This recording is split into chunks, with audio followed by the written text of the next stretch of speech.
My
entire family will please heal with tea.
welcome to 2013, the year of flying cars and Black Ops 3. Oh, we're really getting into it now, baby girl. Whoa, the future looks bright for us in Olympia and assorted havens of technology such as the Silicon Valley.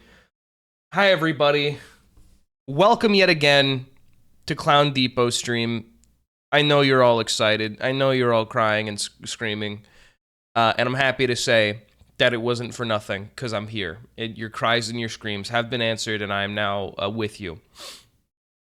I'm so excited that we could have, we defeated the apocalypse of 2012, and we survived to another year. And let me tell you something, folks. I don't have 2020 vision.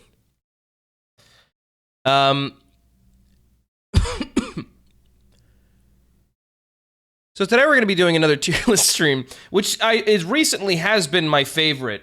I know. I keep just kind of dipping into this well, but it's not for no good reason. I really just love doing tier lists. So, you know, I'm real excited about that. R.I.P. Betty White, what are you going to do? You know, she was 99. It was about her time anyway. And you know, today we're going to be doing tier lists. The tier list specifically of something my friend has been requesting that I do for a long while, and she has been requesting specifically that we do a Team Fortress 2 map tier list. Isn't that right? Yes. She's that a is Martian. Completely correct. She's a Martian from fucking Xenon 12 is where she's from. That's why she made that funny noise just now. Yeah, and so let me just kind of give you a good example. Boom! Look at all these fucking maps. Jiminy fucking This game has Christ. way too many maps. Yeah, no, these are all the official maps, by the way. These are the maps that have been, you know, sort of, what's the word? Deemed worthy by the Team Fortress team to make it into the official video game. So these are all pre-installed on your computer if you've got a copy of Team Fortress 2 with all the necessary and up-to-date updates. And yeah, it's our sort of mission and obligation to rank all of them based on this cool metric. Amazing, pretty fun, decent, below average, pretty bad, and insufferable. I did not make those tiers. Those came preloaded with this particular tier list. And while do you want to spend any time adjusting these, or do you think this is like these categories are fine? Well, while I don't appreciate the sort of needless verbiage of these tier lists, I'm pretty akin to my own, or I fancy the good old fashioned S A B C D. Yeah. But at the same time, you know, when looking at these thumbnails, I have to think, well, this person put in a lot of work, and I feel like, you know, just kind of shitting on it by like, I don't like this. It would just be disrespectful. Well, to be fair, the decision of what to call each tier is maybe one of the least consequential parts of creating a tier list. That's true. And actually, you know, something I will do is, because I fucking hate this, I really hate it when green is bad and red is good. That always bothers me so much. Because I agree. Yeah. In every other thing, it's like blue is S tier. You know, and you know, it just so happens that on you know, the geniuses at Tiermaker made the red default good, which makes no sense. So you know what? As long as I'm fucking everything up, might as well go ahead and just here we go. Yep. Here we go, and we're good. All right, everybody. Beautiful. Everybody, here we go. Needless verbiage is your entire MO. What's the problem now? You don't know what you're talking about, kid. Why don't you go fill a diaper, dipshit? While I'm here, everyone has to be so nice to Chase. Everybody, yeah, because Twilight's gonna be mean to me enough for all of you. So, everybody be really nice, please. I'm begging you. As usual, during the tier list stream, also, I don't know if you can hear that, my fan is on in the background. Not my fan for blowing on Chase, but my computer fan for blowing on computer parts. So if you can hear that... I thought you meant your fan as in someone who likes your content. No, I've yet to meet one of those in real life. But Chase, it wasn't your fault that Betty White died? It was. No, I did it on purpose. It was my... if you told me... Don't say that! She's had it too good for too long, let's be honest. She should not have made it to 99. She was like smoking and drinking all the fucking time. She should have made it to 100 and then kicked the bucket. Let her reach the fucking milestone, for crying out loud. Well, if you think about it, she had 24 extra days because of the 24 leap years she endured, so she made it the 24 extra days necessary to reach her birthday. So really, she was 100. That's not how it works. No, well, you're not how it works, bitch. Hi, Chase. Hi, Twilight.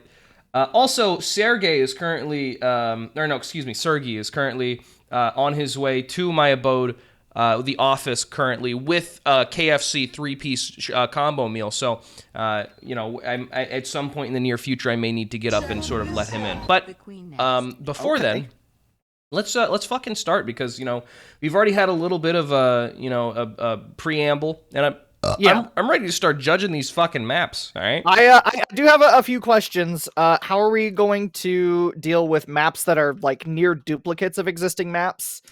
Are we gonna just like rate them all equally fairly? I think because some of them are different. Like Two Fort Invasion has different a different layout, slightly different layout than Two Fort. Sure. So it's somewhat difficult. I will say here, I'm gonna do everybody a solid real quick, and I'm gonna add a row blue. And that's going to be the black row. Nope, wrong. Oops, hang on. This, okay, go away now. And this is going to be the black row, or I'll make it the gray row for IDK lol. No idea. Because, for as much as I've played TF2, the, however many, let's see, 1, 2, 3, 4, 5, 6, 7, 8, 9, 10, 1, 2, 3, 4, 5, 6, 7, 8, 9, 10, 11, 12, 13. For the 130 maps that have been added officially to the video game, I play on maybe like 35 of them. I'm familiar with maybe 87 of them, and the rest are just sort of a mystery to me. So I may have to. Yeah, we're not, even if we are like familiar with those maps to an extent, we're not necessarily going to be able to give a fully thorough and detailed justification for whatever tier we end up placing them in, if we end up placing them in a tier. If I feel like I've played on a map for more than 10 hours, then I'll be like, yeah, I feel like I can comfortably rank this. But any less than 10 hours, I just simply don't have the giblets to do it. So right. Let's start on a map that I've definitely played more than 10 hours on. Two Fort, baby. Fuck yeah. Are we just gonna go down the list in order? I'm down. Yeah, sure. Might as well. Two Fort is the Team Fortress 2 map. It's the Team Fortress 2 map that you think of when you think of Team Fortress 2. It was on the the title screen on the orange box, the orange box which I played, the PS3 version. That was the first version of TF2 that I played for the first year and a half. Oh yeah, back when they actually loaded maps in the background. Yeah. And Two Fort, that there you go. I feel like on iconography, it's by itself, I feel like it can't really go below C tier. I was gonna say similarly, like you can have all the complaints you want in the world about the gameplay of this map, but the fact that it's so utterly recognizable, and I think nearly every single player, regardless of how they feel about this map, has its layout memorized down to a T. Oh yeah, I would. You can't put it too low, can you? No. I think I'm thinking like high B tier, low A tier for Two Fort, because like just in terms of it's like the tutorial level. Yeah. And I appreciate it. Kind of, people complain about the hallways a lot, but I think, it's like the first map you go to, and I feel like the hallways sort of hold the hands of newer players, which I appreciate. On the contrary, I feel like if you are in a server with players that have any degree of experience in the game as a new player, this map could be agonizing. That's true. I think it's the sort of map where if you're playing it in the Team Fortress 2 tutorial mode, where it's like, here's a waypoint, you have to go here and capture the control point, you have to stand on it for 15 seconds. I think in that context, Two Fort is great because it is a simple, straightforward layout to learn. Yes, and that's like true. everything makes clear and obvious sense. Like there are the huge labels telling you what goes where all over the walls of the map. This map is the choke point the map. Well, not quite as much as another map that we'll get to later, but I think still, it like I said, it teaches new players. If somebody's fucking spamming, the sewers or whatever with just a bunch of stickies and there's a medic in there, then maybe that's how you learn how to pop a fucking Uber and get in there. Yeah, it's definitely the place where you can learn all of the most basics of Team Fortress 2. Yes. This is where you get it on the ground floor. you'll be instantly familiarized with the snipers on the battlements in the middle of the map. Yeah. Understanding that engineer is a defensive class when you attempt to go into the intel room and there's 30 sentries in there. Yes, 100%. You know, Demo Man lays down these sticky traps whenever you try to walk into the hallways of each base. This map is for the people who didn't see the Meet the Team videos and don't know what everybody does. In doing so, I think it does very well. So A for 2 for it, I think, is very fair. Double Cross. I'm happy with A tier. What do you think of Double Cross? Double Cross is a slightly more advanced CTF map. Straight up, I think Double Cross might be my fave. Well, this is hard. This is tough. Also, for some reason, this isn't with all the CTF maps. So I'm going to put that up there. Double Cross, I think, is the most... How do I feel about... I like Double Cross. I do really like Double Cross. Double Cross to me as a map is it's a very fun map. I think it's one of my favorite CTF maps. I feel like it has a surprisingly forgettable aesthetic. That's true. Yeah, no, it is just kind of a barn at night.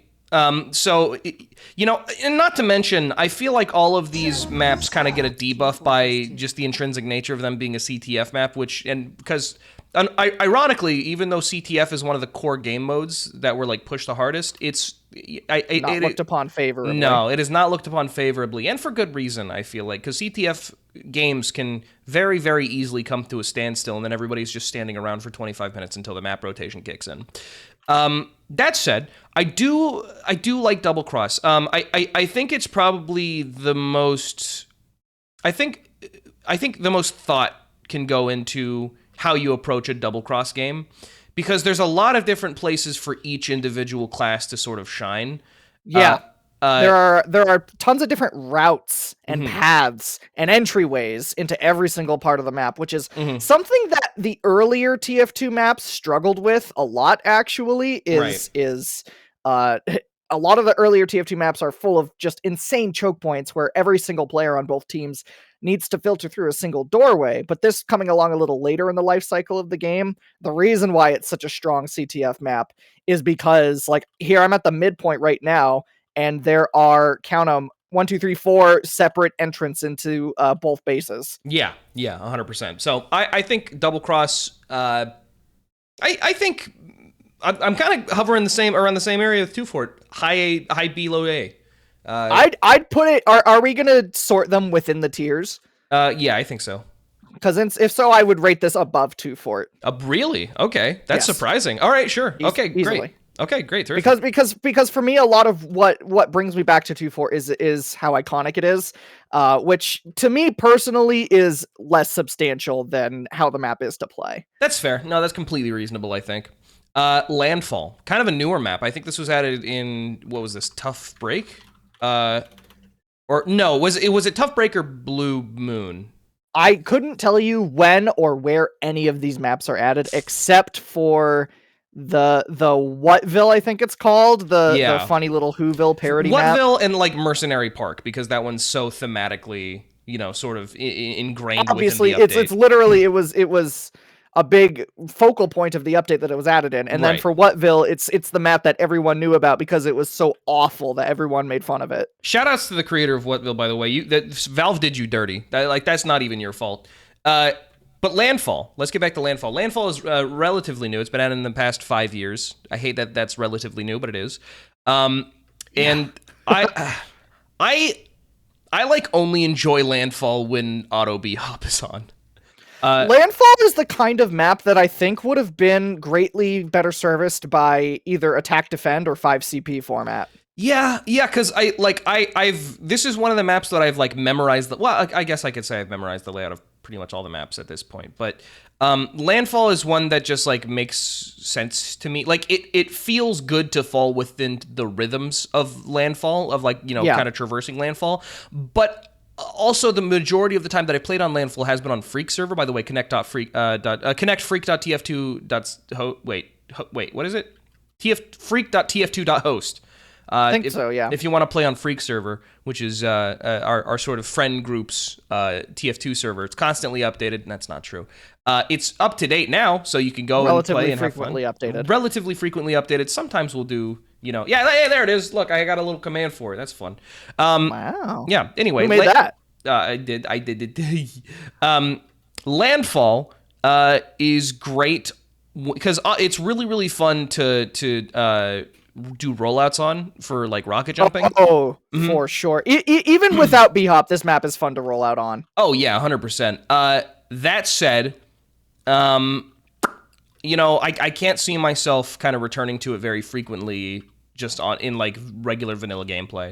It So has this extremely awesome and notable landmark, which is in the center of the map. It's got this humongous, thick tree that's got the circular bridge going around it. yeah, That's really cool. I love that this map has a strong combination of these more wide open outdoors areas with a good sense of verticality, and the other half of the map is these tight indoorsy areas, which projectile classes can reign dominant. right. And the hit scan classes can have a little more trouble with. So I think I keep saying like, oh yeah, there's a really well made map, and I love to do all this stuff on it, and it's really it's good for the different classes. But I'm also saying like I don't really return to that often. So I think I have to sort of overcome my own personal bias, and I want to put this one in B tier, Landfall. I'd put it in high B tier or low A tier, one of the two. Yeah.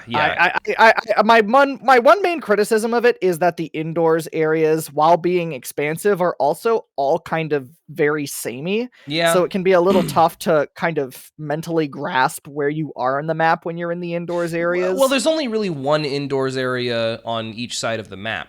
It's the sort of stairway leading up from the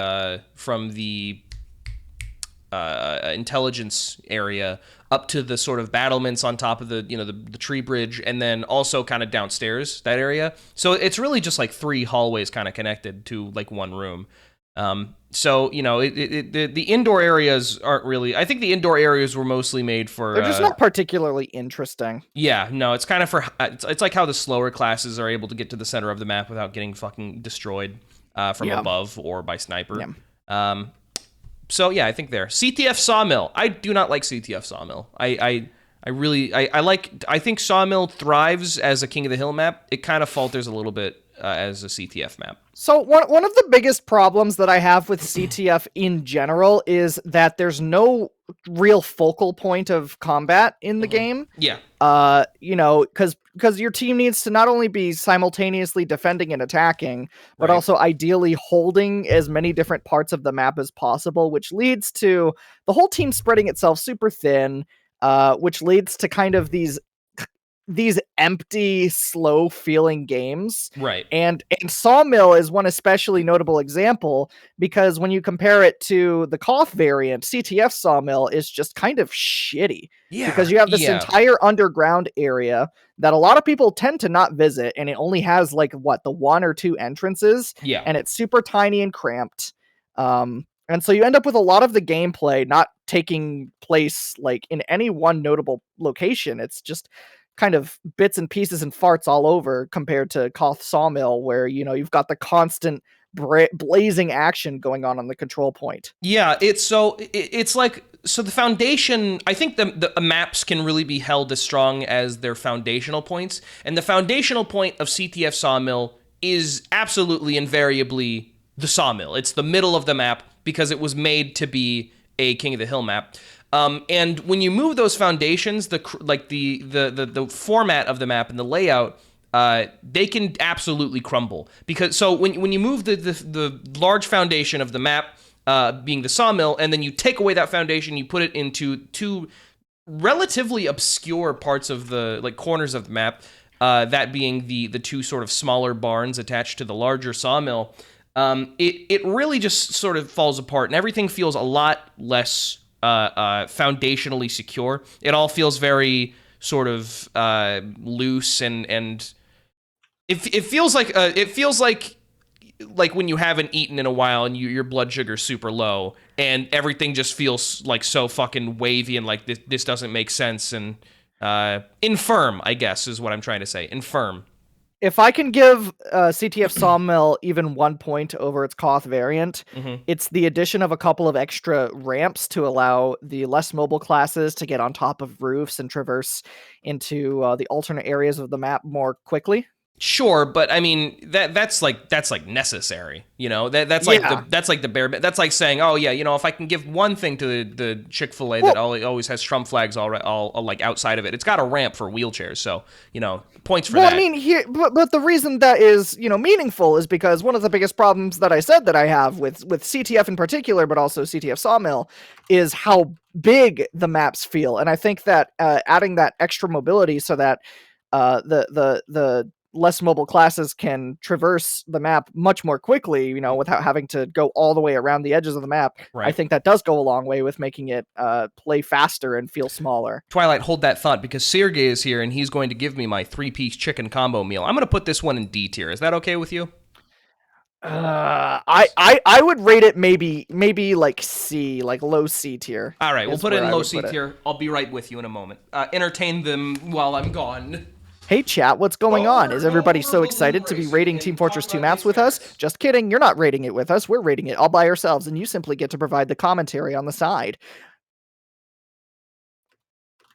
Right now I'm jumping around Ctf Sawmill so I can give it my earnest opinions, my deepest level of analysis, and the full extent of my thought. How was my holidays? Oh, it was pretty good. It was pretty good. I got these lovely, very warm, like lined socks that I've been wearing nonstop, because they make my feet really warm and comfortable. And apart from that, I also got new computer parts and a nice new pair of sweatpants. So I've just been kind of cozy, you know, very thoroughly cozy. You know, very thoroughly cozy. Have you ever felt thoroughly cozy before? Because if you haven't, it's something you should give a shot. Is it okay to post pics from Gmod New Year? Yes, absolutely. Feel free to post those. That Dasher was not very enthusiastic about delivering my fucking meal. I think I'm gonna give him a terrible fucking rating because he didn't smile at me. I'm joking. I'm saying a joke. Hi everybody. I have my delicious meal now. And why would you just lie? Oh, it's part of my act that I do online, you see. Have you ever lied to me before? Oh, constantly. Oh, you'll get over it. You'll forget. Ooh, chicken. Oh, hang on. Turbine! What do you think of Turbine? Oh, Turbine! Oh, yeah, baby, fuck you! Turbine is, one of the very few maps that I consider to be objectively bad, yet fun. Oh, I love Turbine. I know Turbine is a map that I love playing on. It's a blast. This map sucks. Turbine is approximately 6 cubes connected to each other, and that's it. And it is the map that I have the most hours on out of any map in the entire game. I fucking adore Turbine. The thing that I love about Turbine is that it's immeasurably tiny. It is such a small map. Yeah. It's got an incredibly simple layout. Mm-hmm. It's always crowded as hell. Uh-huh. It's impossible to push against a team that has any idea how to defend. Extraordinarily easy to camp mid. And despite all of this, I just can't get enough. I can't stop going back. When they fucking banned it on Freak Server, it was the worst day of my life. I'm like legitimately mad about that. I know, right? It's fucking terrible. It was Hightower I get, because Hightower is one of the most try-hard shit-fuck maps of all time. But Turbine... Hightower can fuck itself. Yeah. Turbine... I straight up don't see what people see in that map. Turbine is the little fucking map that could. I love Turbine. Like, for its objectively bad outline, like, layout, I can't in good faith give it like an A tier, but I want to put it above Landfall. What I truly love about Turbine is that its uncomplicated layout lends itself towards a more deathmatch oriented experience rather than an objective oriented experience, but it's not in a way that the layout of the map makes it obnoxious to do so. Oh yeah. Like High Tower I hate navigating because there are all these different sight lines and angles and ways that people could appear in front of you. If you're in not Turbine, you're in three a classes. box. In a High Tower, if you're not one of 3 classes, you're like just at a disadvantage, guaranteed. If you're in Turbine, there's room for success for everybody. Yeah, for every pony, 100%. I was about to say every pony. It's okay. You're allowed. This is a safe space for you. Oh my god, thank you. So I'm gonna put Turbine in a high B tier. Yeah, I'd be quite comfortable putting Turbine in B tier. Uh-huh. How about CTF Well? Well. Well. All right. I think this is the CTF Well. I'm pretty sure this is the biggest CTF map. Would you easily. Mm-hmm. Easily. It's fucking gigantic. Because it was originally a 5 CP map, which is fucking huge. The thing about 5 CP, we'll get to this later, but to summarize my opinion, 5 CP deserves to be huge because the focal point of the map is constantly changing. Mm-hmm. That's exactly true. Chicken is really good.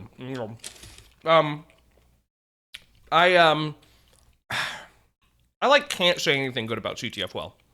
No, neither can I. Straight up, I fucking hate this map. There's not the middle is obnoxious. It's like a mini maze, and there's sometimes a train that kills you for no reason. If you're on top of the trains, you're automatically at an advantage. Since it's mostly hallways, there's no way to play a spy well. If there's a flog pyro, it's over. Got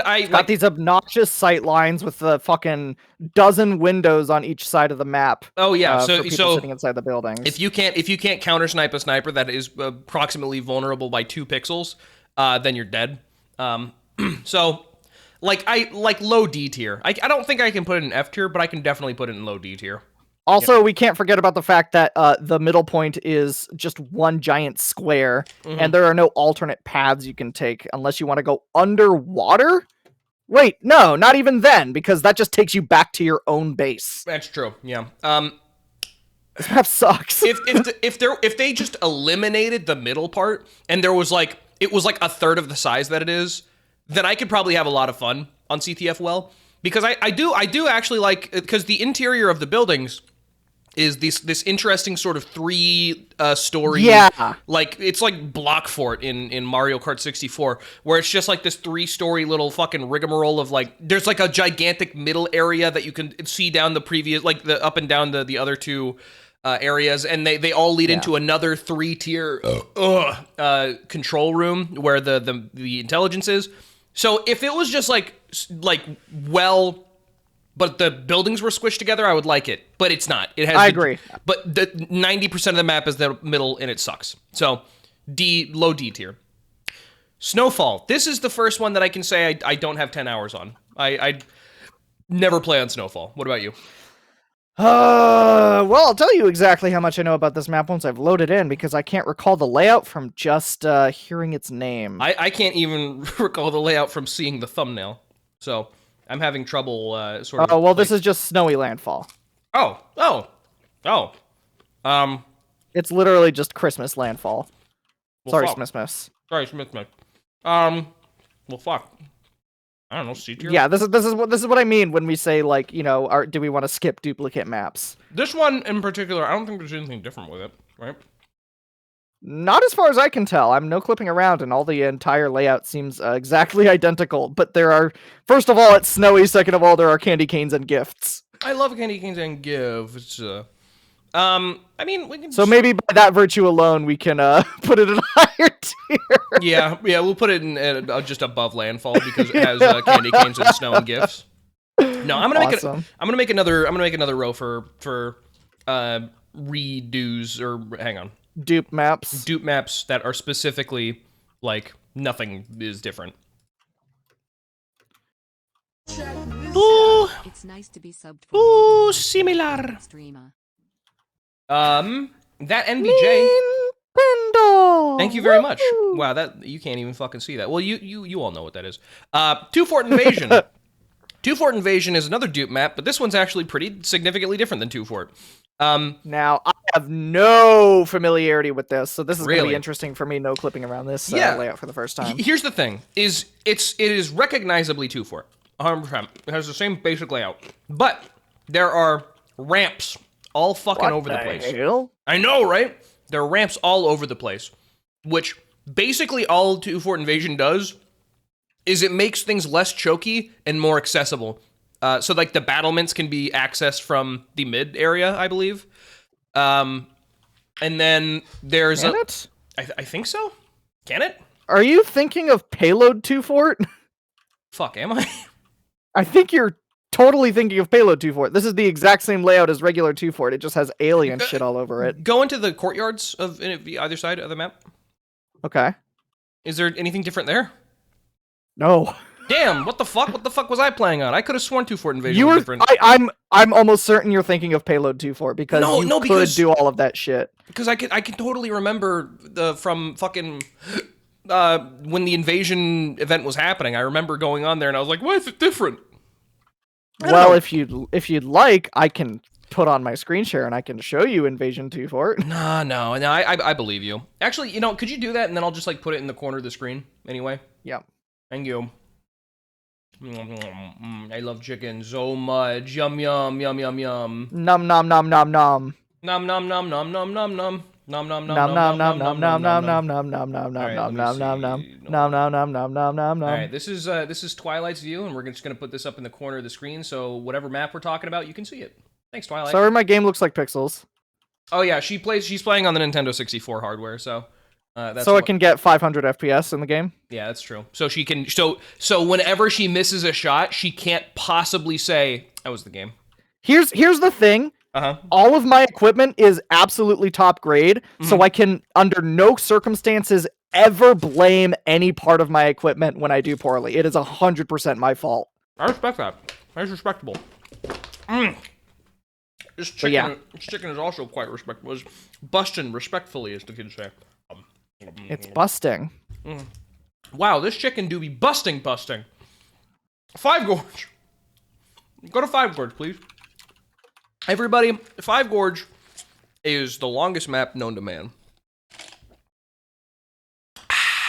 Five Gorge. Oh wait, CTF Five Gorge? No, I don't think so. I think this is just Five Gorge. I'm pretty sure it's control points. Yeah, this is 5CP. We've officially entered the 5CP area. So, Five Gorge is a gay little map that is 20 hours long, and nobody wins on it. So, I was going to ask this earlier.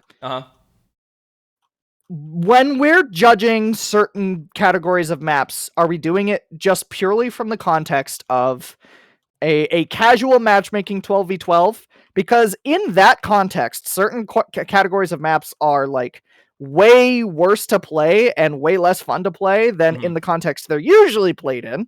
For example, 5CP being the game mode of choice for 6v6, one of the most popular competitive modes. I think the sort of criteria that we're judging on is threefold. I think one is the design, just like how it was designed, how it was made, how it was laid out. For I think casual, yeah, I think casual is probably going to be what we should judge it on, because the vast majority, I would say, 90 or 85% of people play casually exclusively for Team Fortress 2. In that case, I think we're going to end up saying that the vast majority of 5CP maps are bad, because 5CP as a format isn't very well suited for casual play, because, yes, technically the gameplay is focused around one area, and that's going to be the point that people are fighting for, but also because there are technically multiple focal points. Whenever you start a 5CP map, there's the one neutral point in the center.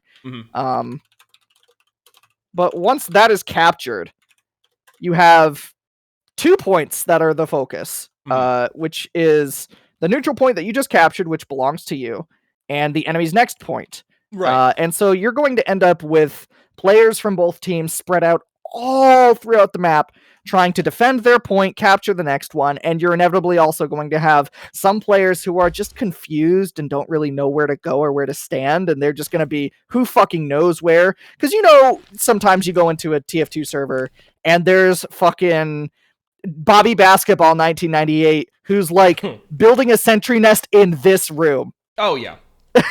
Yeah, well, I just has no idea what's going on. I know what you mean, and I agree with a couple of your sentiments, but I don't think all 5CP maps are objectively poor for casual play. No, I'm not saying they're all bad, but they're generally going to rate lower by this That's metric true. of measurement Yeah. compared to either Highlander or 6v6, where you have a well-coordinated team who generally always knows exactly where to be and what they should be doing. What is the map? In which case, these maps, in which case 5CP ends up feeling like a very, very high energy, action-packed, and focused environment, because you're never at a part of the map that is kind of not, you don't need to be there. What map does Sick Ponage Frags take place on? That is Badlands. We're gonna watch Sick Ponage Frags real quick. I think. This is TV all of the Badlands, stickies. right? Yeah, it is. Yeah, TV Badlands. Misses all the pills, misses every single pill. Stickies, he can't reload. Takes out his fucking melee. Miss. All his team is entirely dead. He stumbles onto the point and then wins. So that's Sick Ponage Frags. I think single greatest TF2 video ever made. Yes, no, it's guaranteed. I think Badlands. I like 5CP Badlands because it's not a straight line. My main, and let's clearly. I'm just gonna fucking, and you might disagree with this. 5 Gorge is fucking terrible. I hate 5 Gorge because it has just taken Gorge and doubled the length of it. So and Gorge is a straight line. The thing that I hate the most about 5 Gorge is kind of how lazy it feels. Because they didn't just take the map and flip it, but also both sides of the map look fucking identical save for the color. They didn't do any of the stylistic theming that they do for these kinds of maps where, like, red is all of these natural materials and blue is metals and concrete.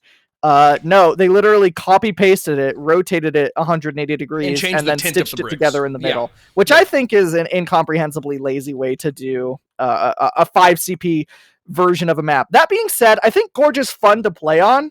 I think regular Gorge is fun to play on. I think regular Gorge and 5CP Gorge are fun. 5CP Gorge is definitely worse than Attack Defend Gorge by a lot, if you ask me. Where would you put it? I don't consider this map to be particularly bad. I would put it in like high C tier personally. High C tier, wow. Yeah. Okay, I want to compromise with you. We're gonna do low C tier, all right? Because I wanted to put it all the way. I would have been F. fine with low C or like D as a compromise. All right, I'm gonna put high D then. Yeah, that I think that's a fair place to put it, because especially in a competitive environment, I like this map a lot. But even in casual, it's like fun when I play on this. Sure, yeah, I can respect that. I think it's fun, a lot of fun in casual, as long as the 12 players on each team are all like conscious and using the PC. Which is not always a given when you're playing casual. Here's the thing, and this is just my experience. 5CP Gorge is where the fucking, Tony Gonzalez 2005 tend to thrive the most, That's where they tend to congregate.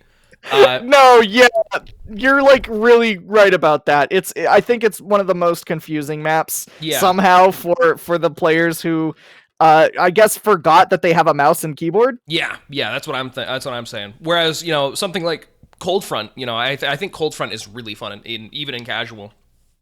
But let's move on to really. Oh wow, okay, we're gonna get to that eventually. But 5CP Badlands, I like this one because it's sort of like a scrunched down. It's not a straight line. It's a 5CP map that doesn't overstay its welcome with so many hallways that don't need to be there. So I think for 5CP Badlands, I think the way we can really approach these is by laying out our basic criteria for the game mode and then seeing how, each map tends to approach them. So for 5CP Badlands, we already kind of talked about it because there is the main focal point, but with the advent of it being just basically a big center room with buildings you can go around in different directions, and the interesting sort of spires on which the secondary points are. I really do enjoy 5CP Badlands. The layout Badlands is fun. Is probably my favorite 5CP map of all time, and maybe one of my favorite maps. I would put 5CP Badlands like in mid B tier at worst. At worst I would put it in A tier. I personally consider Badlands to be an S tier map All right, That's my very honest opinion. I Because and let me go over my Sure. reasoning Yeah, go for it. for why I think this map is excellent. I'll First of all, go down on this hot chicken real quick. Go for it. First of all, you have this main point, which everyone who's going to come onto this map is likely going to come up to this map, come up to the midpoint from one of two ways. Mhm. They're either going to come up through here, and they're going to be immediately greeted by this interesting sight line where they can see all the way to the other side, but their immediate sight to where the enemies come in is blocked off by these trains that have the boxes on them. Right. Which this is, you're immediately adding this element of verticality to the main point, which makes the gameplay here interesting because the scouts can get up on here right away. Soldiers and demos can explosive jump on here right away and get this. It's called blast jumping, by the way. What? It's called blast jumping is the official term. Is that the official term? Sanctioned by Valve, yes. Is that the official term? Yes, it is. You can actually see it in some tooltips. That's really great. Can you shut the fuck up? I will, yes. Please continue. Okay. My train of thought is now gone. You're talking about how the verticality scouts can come up. They can run up. There's great just immediate verticality the instant they walk onto this map. Mhm. Players will also tend to come in through these buildings. And they'll come up from down below, and so now you've got players all at the very bottom. They can you can get some players blast jumping from down here to get the jump on players unsuspecting. Get your jump on. Players who don't have a lot of mobility, such as like a spy, can jump across these spires to make it over here. And so even these indoors areas that have kind of where you would expect the snipers to maybe peek through, or a mini sentry engine, and these are not immediately safe from combat from the middle area. Right. And so you've got this awesome, like extremely varied combat environment here in the middle, just right off the gate. Like this is where you start, and it's a strong start. And then once you've captured this point and you're moving on, the secondary points, you go to the second point, which to me is one of the most iconic gameplay elements of any TF2 map. 100%. The Badlands Spire. Like straight up, the Badlands Spire is up there with like the Two Fort Bridge and the fucking Dust Bowl choke points. The Badlands Spire is one of the most played maps in MGE, which is a 1v1 practice dueling game mode that tons of competitive players play. Yeah. The Badlands Spire is everything to me because you can reach it. Home. You can reach the Badlands Spire as a scout from any of its nearby points. You can reach it from down there, or you can reach it from over here. Soldiers and demos can blast jump from all the way to the top, or from the bottom all the way to the top in one single jump. It's got these big sight lines so that the more ranged classes can still, provide some offensive or defensive capability. And it jumps immediately over here to the inside of the enemy base whenever you're ready to push the final point. It's just, there are so many different ways to hold and to approach the Spire. The Spire. Yeah, I would agree with you. Yeah. And then the final point has these indoors areas that are, it's got this immediate entrance that has this defensive advantage point, the height advantage. Plus the ceiling kind of blocking it, so it's kind of from when you're downstairs, it's kind of inherently difficult to get a good shot in. Yeah, exactly. And also these introductory indoors areas are also rather spacious. So, a projectile class, if you're like a scout or an engineer and you come across a soldier or a demo in here, you're not just immediately fucked like you would be in a tighter corridor because you have room to move around and to dodge.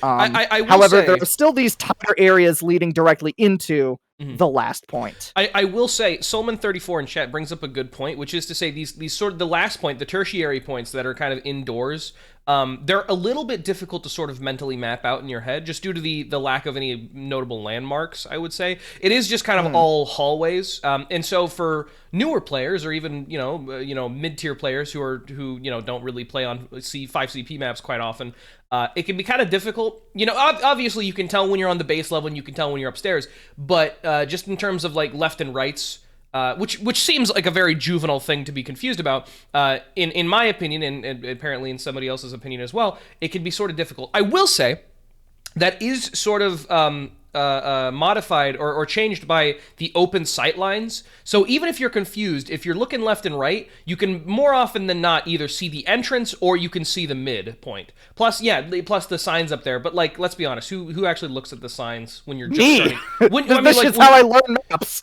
when you're starting out, you know, I think a lot of, or at least maybe I'm projecting a little bit. I don't typically read the signs to know where I need to go, unless it's literally just like the letter A and a gigantic arrow, and then I'm like, oh, that's how you get to A. For me, I've been playing this game long enough, so maybe that's why.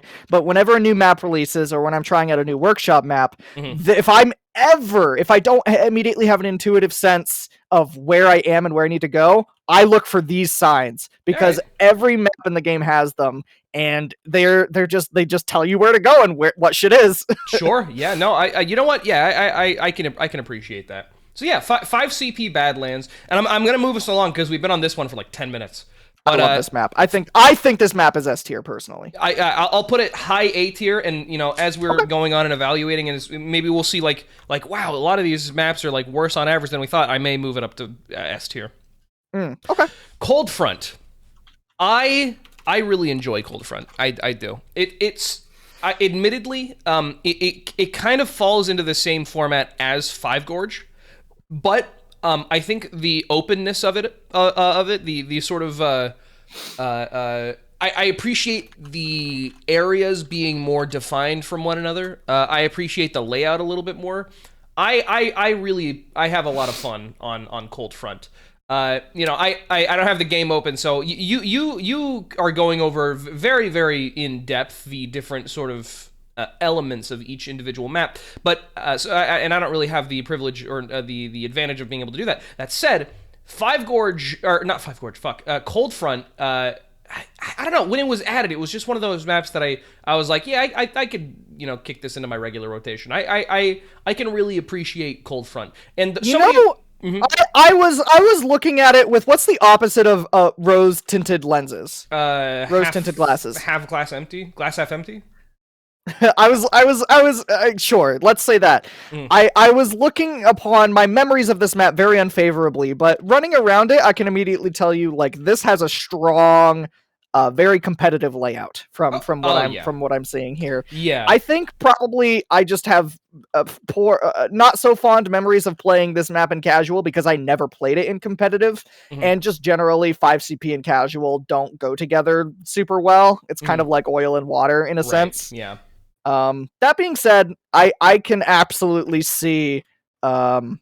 Yeah, I was looking back on this with piss tinted glasses. Let's go with that. Perfect. I actually, on second thought, looking at how this map is laid out, I think I actually am thinking much more favorably of it. I played a couple of competitive rounds on this particular map, and they were always.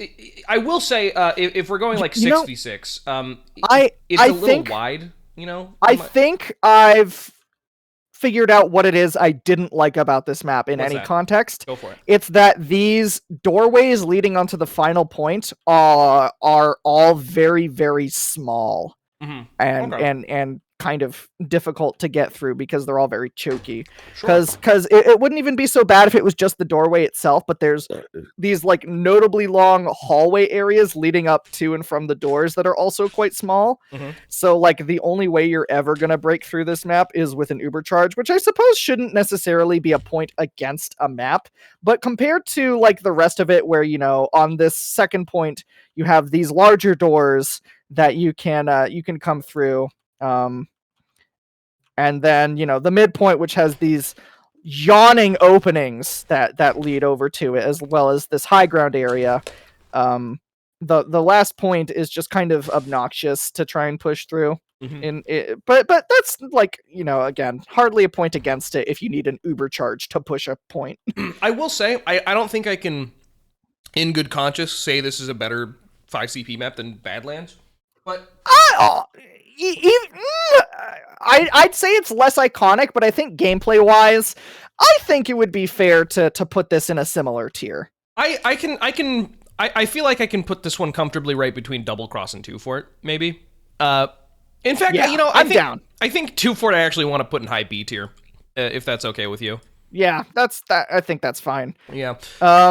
I actually rather like the midpoint on Cold Front quite a bit, especially Oh, I do too. the big house that you can stand on. That's if we're that's a talking lot of about fun. if we're talking about iconic, you know, I know it's not iconic to an old head, but you know, to people who have joined in the latter half of this past decade, you know, I think the big barn, the big, you know, burnt down house in the middle of Cold Front can definitely be called iconic. But anyway, let's move on now to Fast Lane. How do you Fast Lane? Fast Lane is the like super duper indoorsy one, right? No, I'm thinking of I'm thinking of Junction, right? Yeah, no, Junction is the super indoors one. Fast Lane is kind of nothing. This like, map is interesting to me. Sure, yeah, no, I mean, like, it's just so nothing to me. Like, when I think of Fast Lane, nothing really comes to mind. Really, okay. I've had some fun like fights on Fast Lane. Yeah, I think this is one of those maps that's just kind of. I think this map is fun to play on. It's just not super memorable. Yeah, it is. It feels like a filler map. So if we're talking there are worse problems for a map to have than being unmemorable. Yeah, oh for sure. But if we're going on style points, I can't really give it a lot of style points. It does just kind of use the default palette that a lot of maps use, which is, you know, like the sort of it uses assets exclusively from the first and second update of Team Fortress 2. Yeah.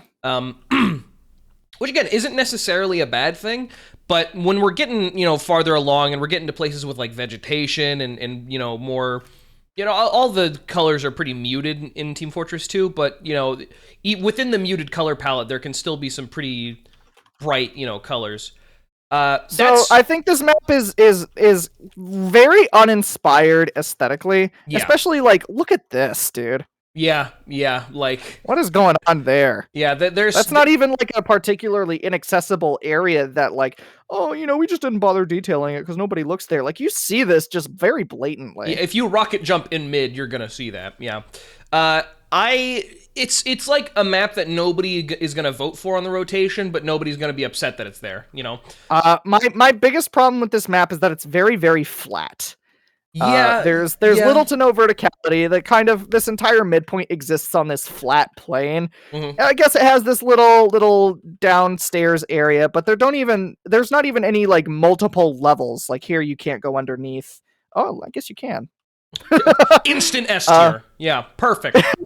The second point is a little more interesting, but again, it's still just like it's very flat with these little crevasse areas that take you to the side buildings. I also don't like how each individual point is kind of partitioned off. You know, I guess that could, but like in 5CP, obviously you have to partition the points a little bit, except for, you know, in Badlands 5CP, because you can pretty much jump between the primary and secondary points.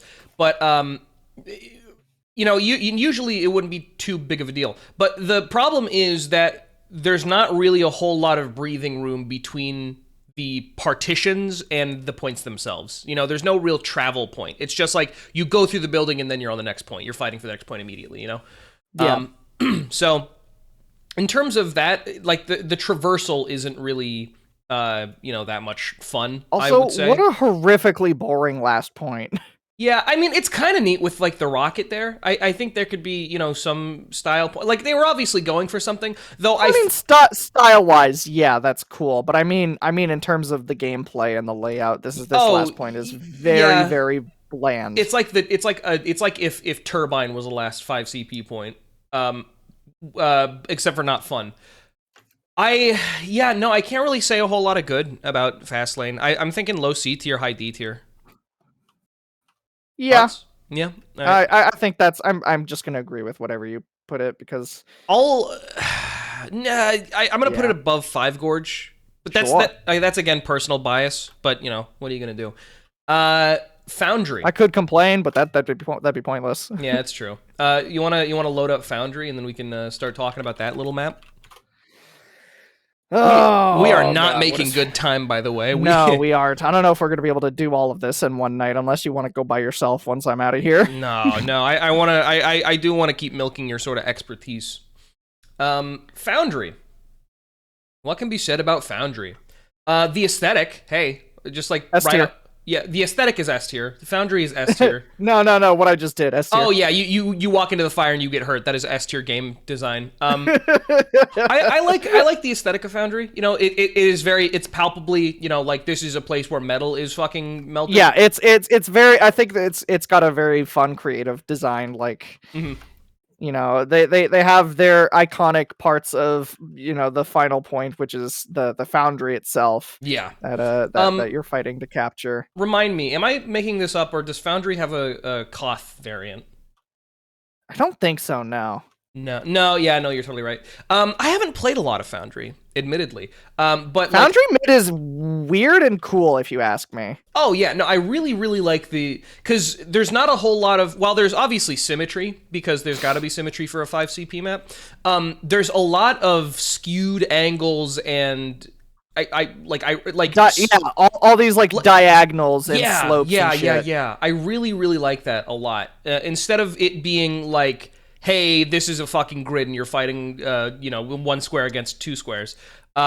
This is like a bunch of funky angles, and it's a very visually busy midpoint, but I don't think that's necessarily to its detriment. No, absolutely not. You know, it's got all these different alternative ways for different classes to also like move around. Oh yeah. So you've got this like huge sight line where a sniper might be sitting in there, but that doesn't necessarily mean that sniper's safe just because they're far away. Because look at that, 2 rockets and you're over and you're in their face. Yeah. And even that being said, you can just go up here and then spam rockets or whatever projectiles from a distance, and it's still like really good.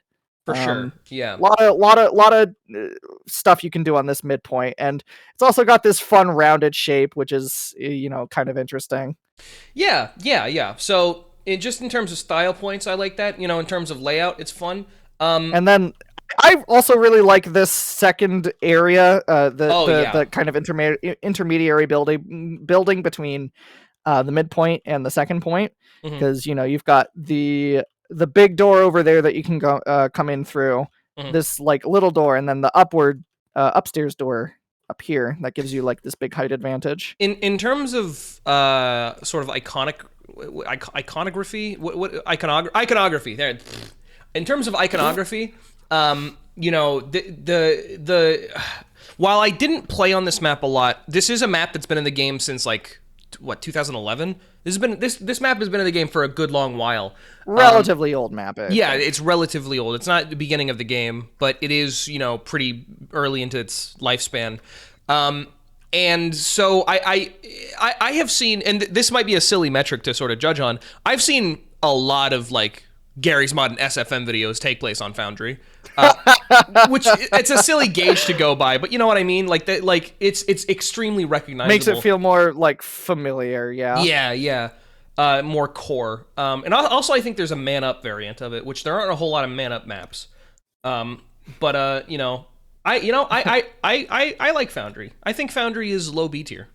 I think it's high B tier. High B tier. All right, let's frickin' put it above 2 Fort. Terrific. All right. Freight.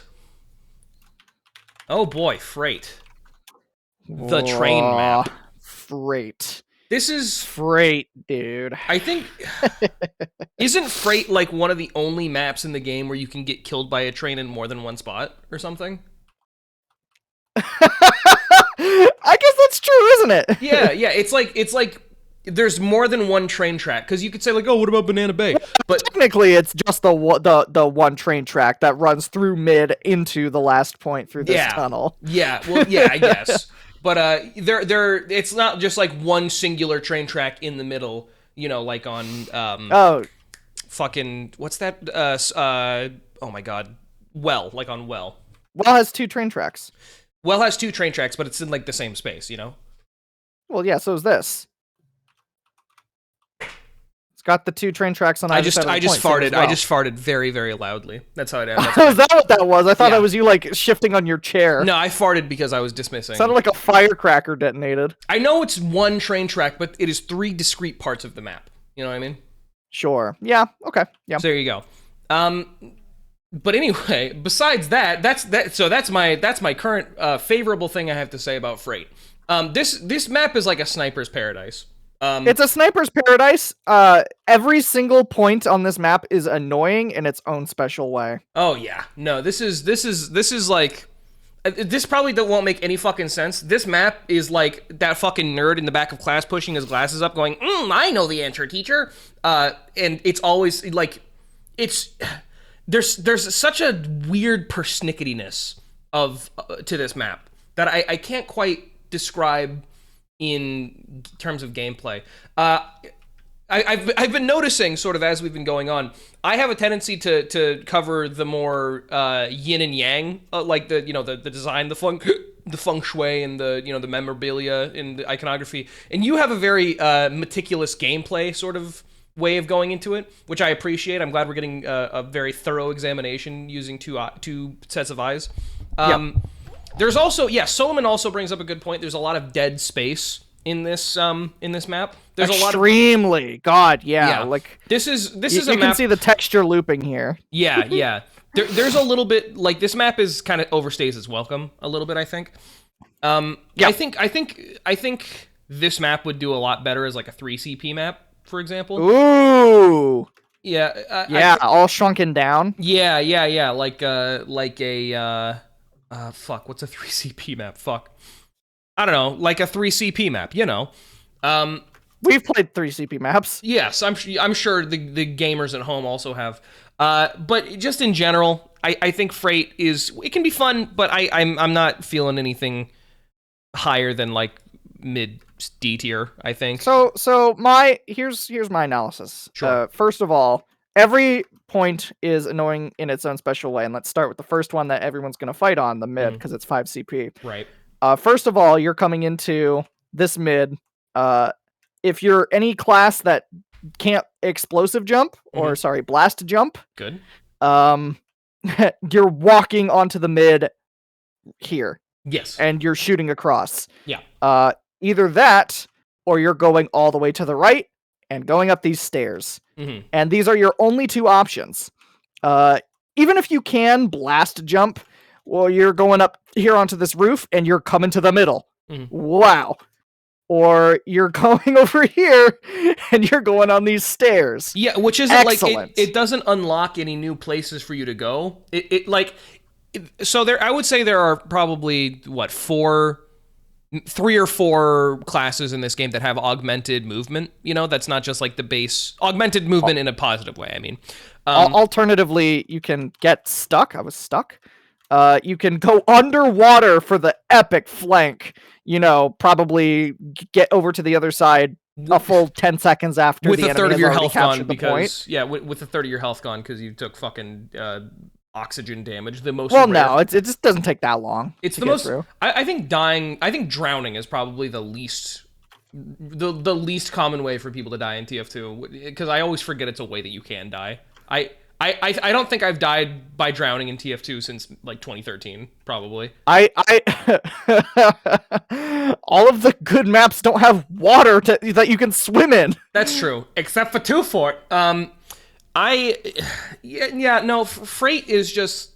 I feel like Freight. Let's get one thing clear, by the way. 2-4 isn't a great map. It was grandfathered in. Yeah, as a high tier. It absolutely is getting the seniors discount. 2-4. I like Freight. There's just not a whole lot going on for Freight. I feel like we got to start being meaner. Like I want to put CTF well in like F tier. I fucking like CTF well is nothing. It does nothing good for me, really. It was, what was it, 5 Gorge that you wanted to be in C tier. So can we feel good about putting CTF well into F tier? I guess. Yeah, we got to start being mean. Because, like, can you think of any F tier maps, like, off the bat? Like, just off the dome?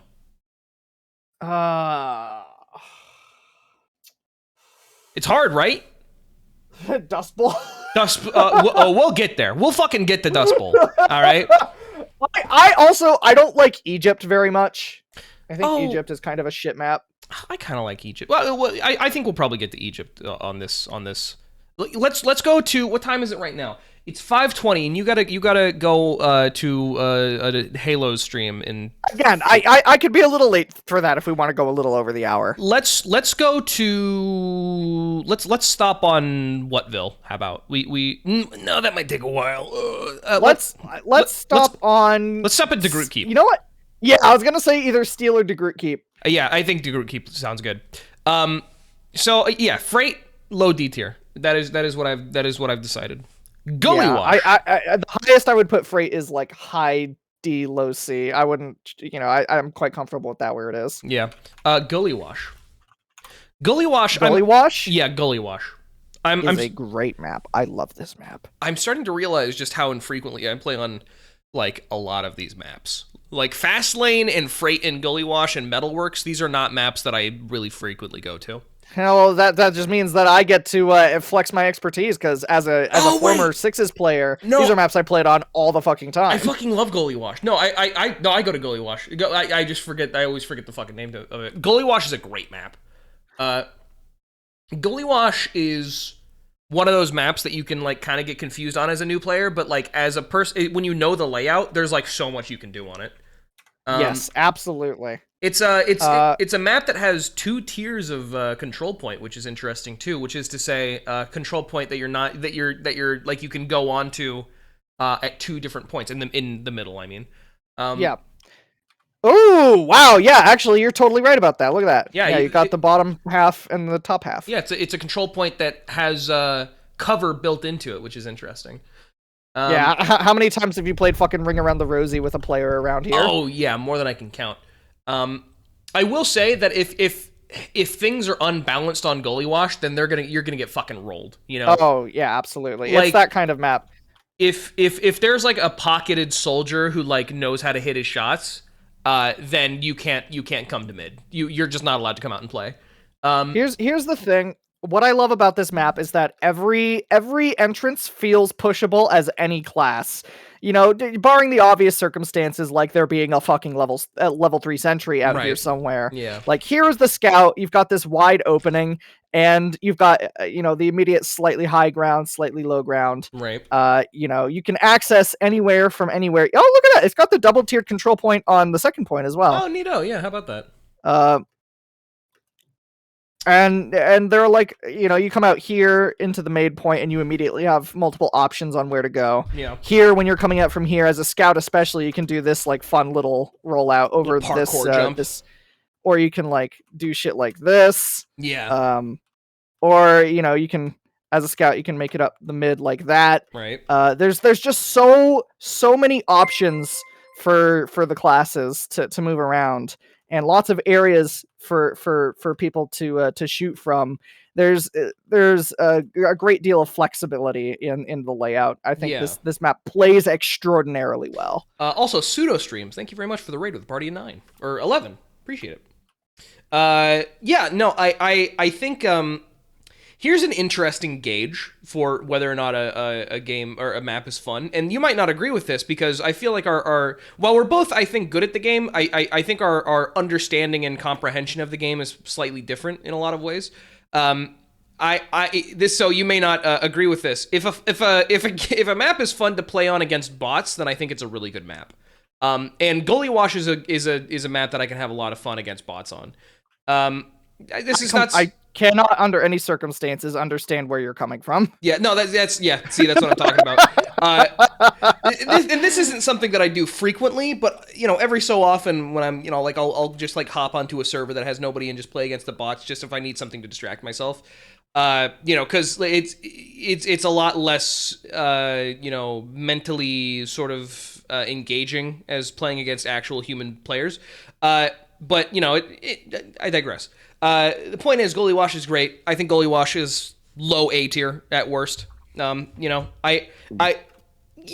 would put this at high A tier up with Badlands, if not S tier. Yeah, actually, you know what? I'm gonna put this right below Bad. And fuck it, I'll put 5 CP Badlands up there. Gully Wash can be top of A. Metalworks. Hey, Metalworks. What are you feeling about Metalworks? I like this map a lot. I think it's a bit boring visually. I do appreciate that it's one of the few nighttime maps. Mm-hmm. But this map is kind of just boring to look at, in my opinion. Sure. I think it has a really fun layout, though. Yeah, this is one of those. It's not very vertical. No, it's not very vertical at all. This is a surprisingly flat map. I do appreciate this map because it's one of the 5 CP maps that you can do some funky like flank shit on, with like any class. Which is due to absolutely. That's due to the 12 million hallways on each individual point. This map is filthy with alternate routes. Yeah, 100%. I can't really say a whole lot for it in terms of like regularity, because this is a map I come to once in a blue moon. This is like a map that I see regular on like Uncletopia, for example. But like I will agree with the chat here and potentially you when they're saying this map is absolutely forgettable. Despite the fact that I find it to be one of the much more fun maps to play on, because it's just got, in my opinion, a very intelligently designed layout for all of the points. It is a very forgettable map. This map is like visually, it's nothing. It doesn't really have a soul. Yeah, no. I mean, like, there's the kind of interesting skyline with like the gigantic like smoking. This is the one with like the big smoke. Yeah.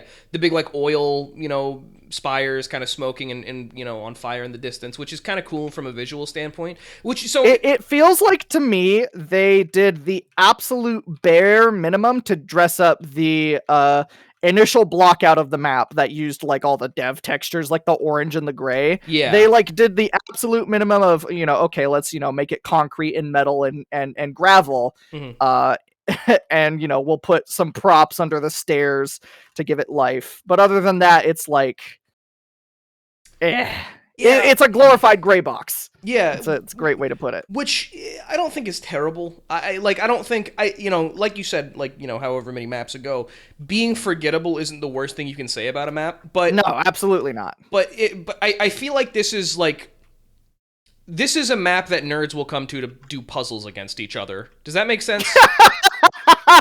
Okay, I can see where you're coming from there. Yeah, this is absolutely one of the more played maps in competitive, at least last I remember. And it's going to be one of those maps that you see in those epic kill frag compilations. Yeah, uploaded by fucking Valheim fan 23. Yeah, this is a chess map. Where this is the map that scouts play chess with each other under the midpoint, which isn't a bad thing. That's like a really good thing. But just in terms of because we are doing the deed of ranking the Team Fortress 2 official maps against each other, while it's definitely fun and you're gonna have a lot of fun time on a lot of fun points on this map, I feel like there's also going to be a lot of failures and a lot of that didn't work, I'm gonna try something else. And I can see myself going more frequently to like Landfall or fucking non-5 CP Gorge a lot more frequently than I see myself coming to Metalworks. So with that in mind, I would put this in low B tier, I think. What do you think? I put it either low or mid B tier. All right, yeah, I'm gonna slap it right below Landfall. I imagine we're probably gonna more thoroughly fill out B tier as time goes on. Yeah. But let's move on to Powerhouse, which is the first of non-5 CP maps. This is a 3 CP map.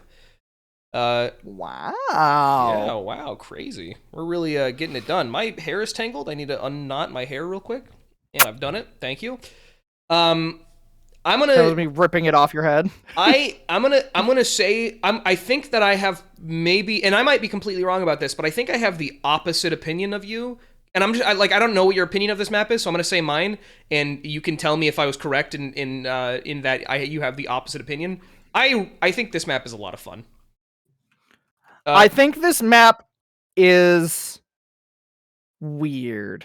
It is a very weird map. I think this is the smallest CP map in the game. It's hard for me to say conclusively how I feel about Powerhouse. Because I've had good moments, I've had my bad moments. This is the kind of map where I don't really play seriously here at all. Oh, me neither, ever. No, 100%. There are, most maps in this game, unless we're in Freak server and I've been playing for 3 hours and I get bored and start, messing around with toys. Right. When I'm like playing casual TF2 and we're on Powerhouse, Uh-huh. I'm like gonna go Rocket Jumper Soldier, or I'm gonna go like Demo Night or something here, because I can't take this map seriously. Oh, neither can I. And Neither can I. Neither can I, Rainia. Come back in 6 months for the next Homestuck stream. But I 100% agree that this is a fucking stupid map, because it is the Polly Pocket playhouse of maps, because it is so fucking you can fit this map in your pocket. It is itty bitty. And I think this is the stupid person's chess map. I think, because where Metalworks is like you really have to think about what your opponent's doing, this is a map where you can charge into mid and maybe have like on your worst day you can have a 20% chance of killing everybody, which is so fucking fun, I think. Yeah. I love this is the checkers map. I love this. Yeah, this is the checkers map. I love this stupid back area here. I love the stupid windows up here that snipers sit in.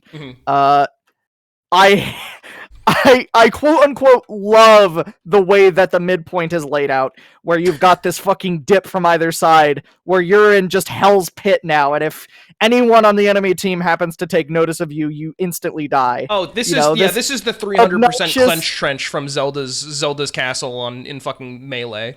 This endlessly fucking obnoxious fucking water pit area where if you fall in, you have to like awkwardly trudge your way over to the point if you're any class that isn't the soldier or the demo. This little mid area is fun because I have never had an interaction in this area that wasn't like two boats passing in the night where it's like, did he see me? No, I'm just gonna keep going. This is like the high school hallway of map layout. Yeah, going through here and you see a heavy and a soldier fighting over there. You're just like, you boys have fun. Let me see your hall passes. All right, I'm out of here. Because I'm no world where I'm walking all the way over there to get into that fight. No. You two can settle your business by yourselves. Yeah, no, that doesn't concern me. And then this last point, which looks like a rejected CTF Turbine layout. Yeah, I think is fun. This fucking zit of a last point sticking out in the middle of the floor. The last point is never held for more than 17 seconds. No, it's because this is defined as one of the fastest capped points in like any map ever. Oh yeah, like. Let's cap this midpoint with 10 times speed real fast, and then let's head over here and see how long it takes to cap this. That took about a second and a half, and then this takes... I'm a lone soldier. This will only take me about, 7 or 8 seconds. If it was like a scout and a soldier here, this would be capped so fucking quick. Oh, yeah.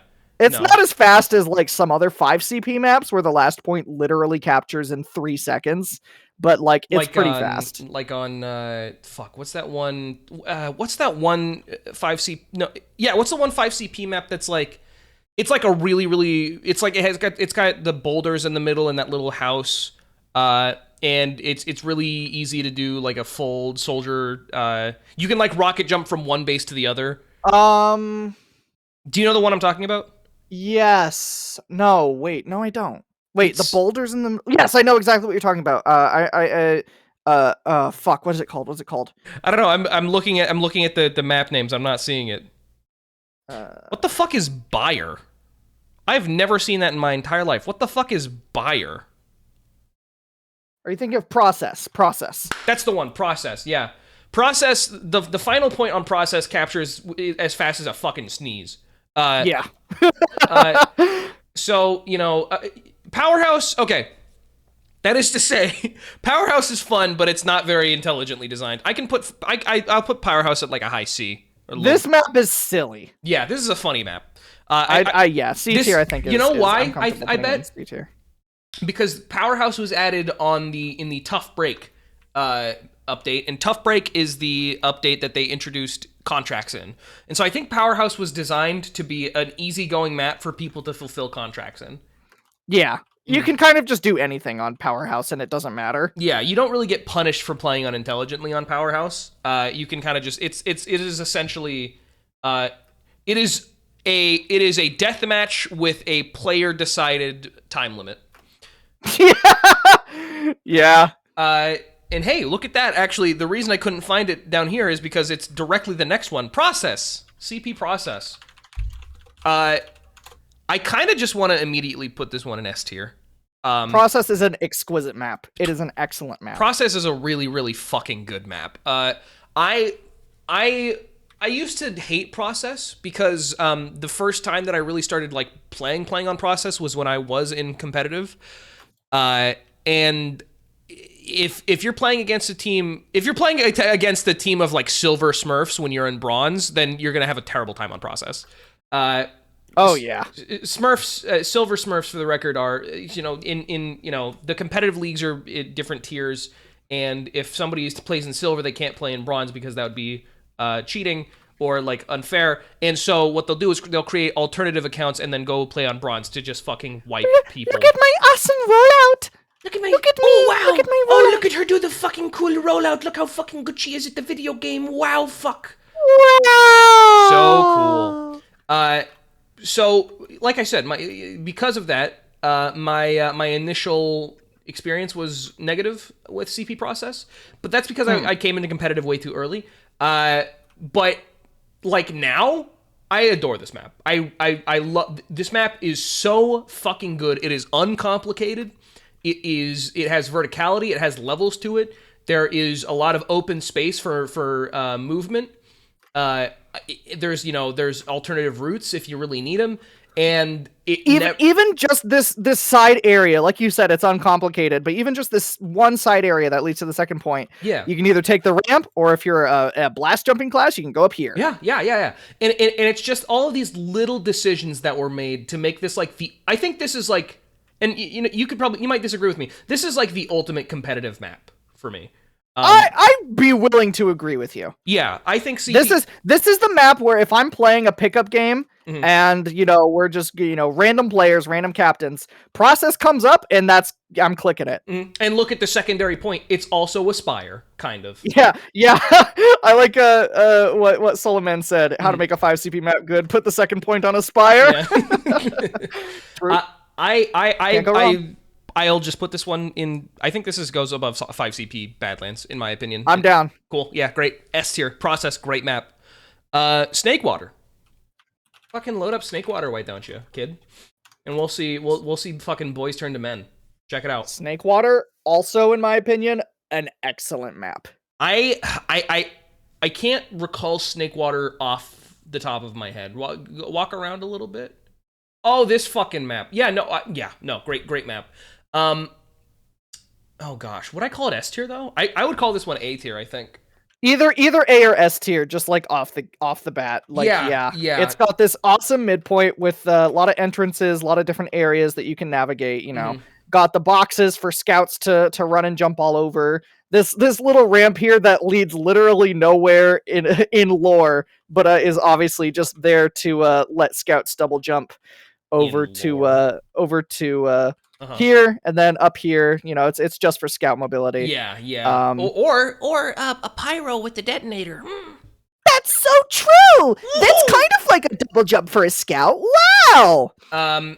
These different routes that lead up to the second point, like this one you can use to bomb. It's got this little downstairs area, which I love whenever any map does something like this. Sure. Where, you've got this like funny little, just non-obtrusive, out of the way area for like, maybe you're a spy and you're trying to sneak in behind the enemy team. You can walk up here and get a backstab. Okay. Here is where I'm gonna say this is A tier and not S tier, is because it kind of falls into the same trappings that, believe it or not, Fastlane kind of falls into, which is to say, look at the snakes. By the way, these are the highest poly models in all of Team Fortress 2. These snakes, just so you know. They turn solid white from like 3 feet away from the wireframe. It's hilarious. And they don't have any level of detail models, so they don't become lower poly when I'm this far away. This is the size. This is actually canonically the size of the Alaskan bullworm from that episode of SpongeBob, and also it looks exactly the same.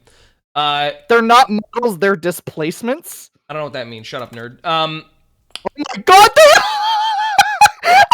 Quick a displacement trivia is with Twilight. Check it out. a displacement is any part of the map that is like terrain that they made directly in Hammer. Whereas these blue wireframes are models that they made in a separate 3D model program and like compiled and then used in the map. So these snakes are made in Hammer with displacements. These are in the foundation of the map. You cannot get rid of this. That's so funny. That's insane. Okay, so back to what I was saying. It does the same thing that Fastlane kind of does, which is that there isn't really a whole lot between the points except for like a little building that you have to run through, and it takes 2 seconds. And because of that, the partitioning, it doesn't feel very good between the primary and secondary points. And I'd be inclined to not agree so much because it's not as bad. It is not as bad as Fastlane. To an extent, this area outside of the building is kind of just an extension of the building because you're still not getting a strong sight line to the actual point until you get over here or onto the building. Yeah. And this indoors area is also like relatively spacious. You know, I've seen fights, like a lot of fights happen in these buildings, whereas I feel like what you're describing is more so like, you know, players don't really engage in those kind of transitionary areas. They engage on the areas between them. I've seen a lot of fights happen in these buildings. That's fair, and like I said, it's not as bad as it is on Fastlane. Because Fastlane is literally just you go through 2 doors and then you're there. On this one, there's a lot more room to play around in, but I think this area is, or this point rather, is half for the style points and half for the gameplay points. But I think it's more heavy on the style now that I'm saying it out loud, because it makes it feel like it's not so much one cohesive thing. It feels like 3 separate miniature maps that are just like kind of sewed together with these liminal spaces. And I can see kind of where you're coming from in that regard. Yeah, which again, even I don't necessarily like fully agree though. I would say, you know, style is like, you know, mid-tier. You know, if we're doing a little tiers of our criteria, I would say iconography is the lowest tier, style is mid-tier, gameplay is high tier. But you know, even still, you know, stylistically, this map, it's a little bit more memorable. It reminds me of Lumberyard a little bit. I can see that. I think it has the same skybox maybe. Yeah, no, so this one, it's great. I don't think I can put it in S tier. I think high A tier would suit this one better. Yeah, I agree. All right, cool. There you go. I agree with you fully there. All right, can you feel the sunshine? Does it brighten up your day? Don't you feel like sometimes you just need to run away? It's sunshine, everybody. CP Sunshine. Check it out. When this map only existed as a workshop map played in the competitive scene, back then, I did not like this map, and I don't like it as an official TF2 map. Really? That's surprising to me. It feels extremely out of place to me, and I don't know how to... mostly stylistically is what I mean. Like, the way that it is... What's the word I'm looking for? The way it flows? No, not even speaking strictly from a layout perspective. I mean how this map looks. The aesthetic of the map, the art of the map feels very bizarre and out of place in Team Fortress 2 to me. It feels like you're looking into a toy box and you're just seeing a whole bunch of disparate kind of things that don't really go together. Isn't there a map called like Bumblebee or something? Because I'm pretty sure there's a map called Bumblebee and it has similar points, but it's just laid out better. Go to the secondary point real quick. Yeah, you're on the right track. The secondary, with the light. Okay, I will say I do kind of dig the lighthouse being a secondary. The lighthouse is fun. That's cool. Also the rocket peeking out of the mountainside. Yeah, I like that a lot. I from a stylistic point, it's kind of all over the place, but I do like kind of what they were going for with the coastal look. I do think that kind of goes well. What I don't like in terms of gameplay for layout of the second point is it does the thing that Hydro does, where this point here is kind of like enclosed in a little conical building, or not. It's not conical. It's cylindrical. Yeah, which I think is kind of annoying because it focuses. There's a very heavy focus. Like, the point is obviously in the middle, but then it's just like everything. It's not conical in design, but it's conical in the way that it filters people from the base up to the center. There's not really a whole lot of room for fighting around this thing because everybody's always going to be focused on that center point, I think. Yeah, it's like really awkward. Also, I was looking at this earlier and I was like, well, this is stupid. There's just one big room and then on top of the lighthouse. How the heck are you? There's a ladder. Is there anything in there? No, there's probably not anything in there. Is there? Like, wow, we can figure it out with no clip. There's nothing. Wow. With hacks. She is using hacksaws. Dr. Hacks is coming through and throw a computer at your head. It's a little reference to all you old heads out there. Yeah, no, I mean this map can be fun, but it's like nobody's first choice. I think it has a fun enough layout, and I understand why competitive players played it a lot. Right. This map doesn't feel real to me. Yeah. It still feels kind of like a dream. I would is how I would describe it. I would put this one in low C tier, I think. What about you? I wouldn't even put it that low. Like, really? B tier is where I would put it. B tier? Either I guess either B or C tier. We'll put it high C. We'll put it above Powerhouse. Okay. I kind of want to move Ctf Sawmill down to D, actually. Is that okay with you? Yeah. All right, cool. Vanguard. Vanguard is... Gosh, I like Vanguard. I used to hate Vanguard, but now I kind of like Vanguard. It's sort of like it's like around dusk, I think is when it's like the time of day the design is in. And there is it sort of fluctuates between interior and exterior. This is the map that I grew to love Demo Man on. Because this I haven't played this map in what feels like years. Yeah, it is one of the uncommon maps. It is not. This map is not a very common map. I can absolutely see this map being like someone's favorite map. You know. Yeah. There are a lot of really fun design elements to this. Like there's there's some vents. If a map has vents that I can go through, then I'm into it. I'm always, don't make Amogus jokes in chat, please. If a map has vents, that's always fun to me. I love venting. Even if it's a little sus. These. Okay, was that you, Chase, or no? That was somebody else. And also in the secondary points here, there is a lot of different ways that you can kind of go about the point. You're kind of going up a little bit. There's different levels at which you can sort of focus on this point. The Imposer. That's right. That's correct. I wanted to get up here. You can't. No, sorry. Oh, sorry. That felt like such a natural thing. You've got this little bit here, and then you'd get this awesome height advantage over the second point. Sorry, gamer. Not for you. Not for you. But yeah, no, I like this map. I don't think I can put it like above B tier. I like this little indoors area here. Mm-hmm. Right now, because I've rarely ever played this map, I'm like actively forming my opinion of it. That's like fair. Running around. I adore the midpoint, actually. I really, really like the midpoint. I like this mid a lot, actually, yeah. Yeah, because it's like... there's so many ways to go about it. We're going to start repeating ourselves, obviously, because, there's only so many, gameplay elements or design choices that can be sort of pointed out.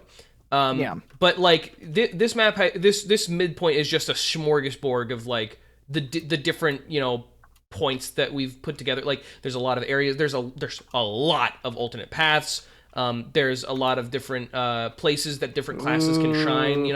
There's a lot of good places. I can tell you that this was definitely workshopped quite thoroughly for like, oh, look at me, I can go jump all around like I'm a scout, look at me. Yeah, for sure. I really like this midpoint a lot. That midpoint is great, and it's also very unique. I've not really seen a map do something like this. That's a very charming little gameplay element. Closest I can think of is Mid on Granary, with the sort of like the two gigantic silos, and then the different like what would you call them? The shipping crates. Yeah, the shipping crates. Excuse me. I thought they were silos for some reason. The shipping crates and the sort of decks that you can kind of go on the separate levels. That's the only one that's really coming to mind in terms of comparison. But yeah, no, I like Vanguard. I would put this in like high mid B tier. This, yeah. I'd say I'm fairly comfortable putting it there, just judging from what I'm seeing. I'll put it 'Cause right I'm below thinking like Foundry. how would I approach each point as like a scout or a medic or a soldier or a demo, Right. and there's like a lot of interesting options. So yeah, Yeah, for and sure. the map looks pretty cool. I also fuck with really like the way the map looks. 5CP Well. Hey, welcome back to Well, everybody. This is 5CP Well is the way Well was designed to be made. You didn't. What? Did you know about it? You could say, well, come back to well. Did you know that? Did you already mean that? I'm drinking out of my Dr. Pepper. Dr. P per, more like. Everybody, welcome back to Well. Or well. Here we are again. Or well. Here we are again because we've only done it twice. 5CP Well is the way that Well was designed to be played. This is Ctf Well. I think it falls into the same trappings as Ctf Sawmill, which is to say it's bad because it wasn't designed to be a CTF map. 5CP Well, it's still fucking gigantic and annoying, but the mid is so much more fun to fight on. The focus on two-step. Oh, it's like the only map that has that little pop up. By the way, game begins in 30 seconds. Yeah. On the screen. Yeah. It's also the only 5CP map where the two teams can fight before the map begins. Oh yeah. Because they don't have it physically separated. You can blast jump over, or if you're a hit hilarious. scan, you can shoot through here. It's so funny. I do love that. This is one of the old maps. I'm promptly ignoring Old the maps for donation, old by the head. way. We'll get to it when we'll get to it. The 5CP Well is a lot more forgivable than CTF Well, I think. Oh, extremely so. Yeah, And yeah. both forms of the map, there is obviously a degree of charm in the fact that these trains are coming and they can hit you and kill you and hit you and kill you. Mm-hmm.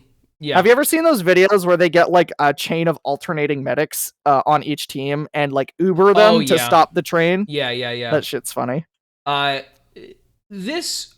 I think this map is like the worst thing I can say about CTF or CP 5CP Well is that it's very, very big and broad. It's huge. It's this gigantic. mid is fun. The point itself is a little bit hard to push because of the scale of it. Yeah. The area leading from mid to second point blows chunks. This area fucking sucks. I think what I can say is that CP Well definitely, I think it embodies all of the best parts of CTF Well, which is to say the fun to fight in mid, the secondary points and sort of like inside the buildings. And combined with this sort of really fun midpoint as well. I like the area. Okay, here this is sort of a weird thing to say. I like the area around the secondary point. I don't like the secondary point itself. Because I feel like the secondary point is like the most I'm gonna go into this as a single person and cap this and then I'm gonna die point in the entire game. Because like it's so easy to just sneak in here while everybody's fighting on mid. And just capture real quick. And then, the final point, I like the final point. The final point is fun. The final point is fun. I will say, of all the time that I've spent on, like, CTF Well, it's like hanging out and defending the intelligence with, as an engineer. And just, because I'll say one thing. I'll say this, and we're kind of going back to CTF Well, because I'm thinking about CTF Well, obviously. If you're in here and you're an engineer and you're like if you're building a sentry just like against that wall there or whatever, then it just becomes like a fucking shooting gallery. Because you can see every single entrance at once. And if you're just here to have a fun time, this is how you have fun on CTF Well. Anywho, back to CP Well, because that's what we're doing.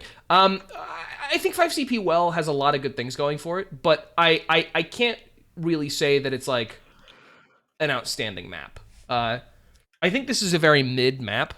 And I think And you know how we feel about mid in these parts.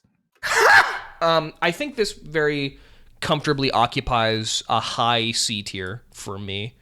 Right above Sunshine, I'll put it. I've very little to say about this map. I'd put it in C somewhere. Yeah, that feels good to me. Yukon. Ugh. Yukon is one of those maps that also has a Koth variant, right? No, I'm thinking of a different map. Never mind. I don't know. I can't really think of what Yukon is right off the top of my head. I remember it now. This is a map that has one of the famous videos with Star and Germa playing Spy. That's like its most memorable quality to me. Because remember when they were like going for ambassador headshots like here, where they just uncloak in a corner and go for ambassador headshots? Yeah. Wow, Yukon is a lot older than I thought. Wow,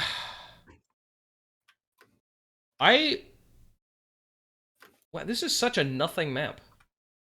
It's one of those maps where, like, when I go onto it, I'm like, oh yeah, Yukon. Yeah, sure. Yeah, it's like, wow. Oh, wait, it wasn't Germa. Was it Tag? I think it was Tag. Was it? That's so weird, because I think you've implanted a false memory in my head now. Because, like, I can remember, like, a Germa versus Star video where they're going for ambassador headshots. I don't know. Either way, this is like like you said, this is a very like, oh yeah, I remember this map, and then you promptly forget about it for the next 17 months because you don't go to it again. I have nothing to say about Yukon. This is like shocking. I am shockingly unprepared to talk about Yukon. I am vacant of Yukon opinions. Do you want to put this one on IDK lol? If I was forced to give it a tier, I'd say it's fun enough to play on. I don't like the last point very much. I'd personally, if I was forced to give it a tier, I'd put it in probably C. But I'd also put it in IDK. Yeah, no, I feel like I can't comfortably rate this one. I don't have enough experience. We're gonna put this one in IDK lol. Hey, Twilight, can you do me a favor? What is it? Can you go ahead and load up CP Dust Bowl for me real quick? Yeah, okay. All right. I can do that. Yeah, thank you. Thanks, darling. Oh, man. We are moving on to attack defense. And what better way to kick it off than CP Dust Bowl? Oh, man. Dust Bowl, baby. Everyone knows Dust Bowl. Everyone is familiar with all 3 stages. Uh-huh.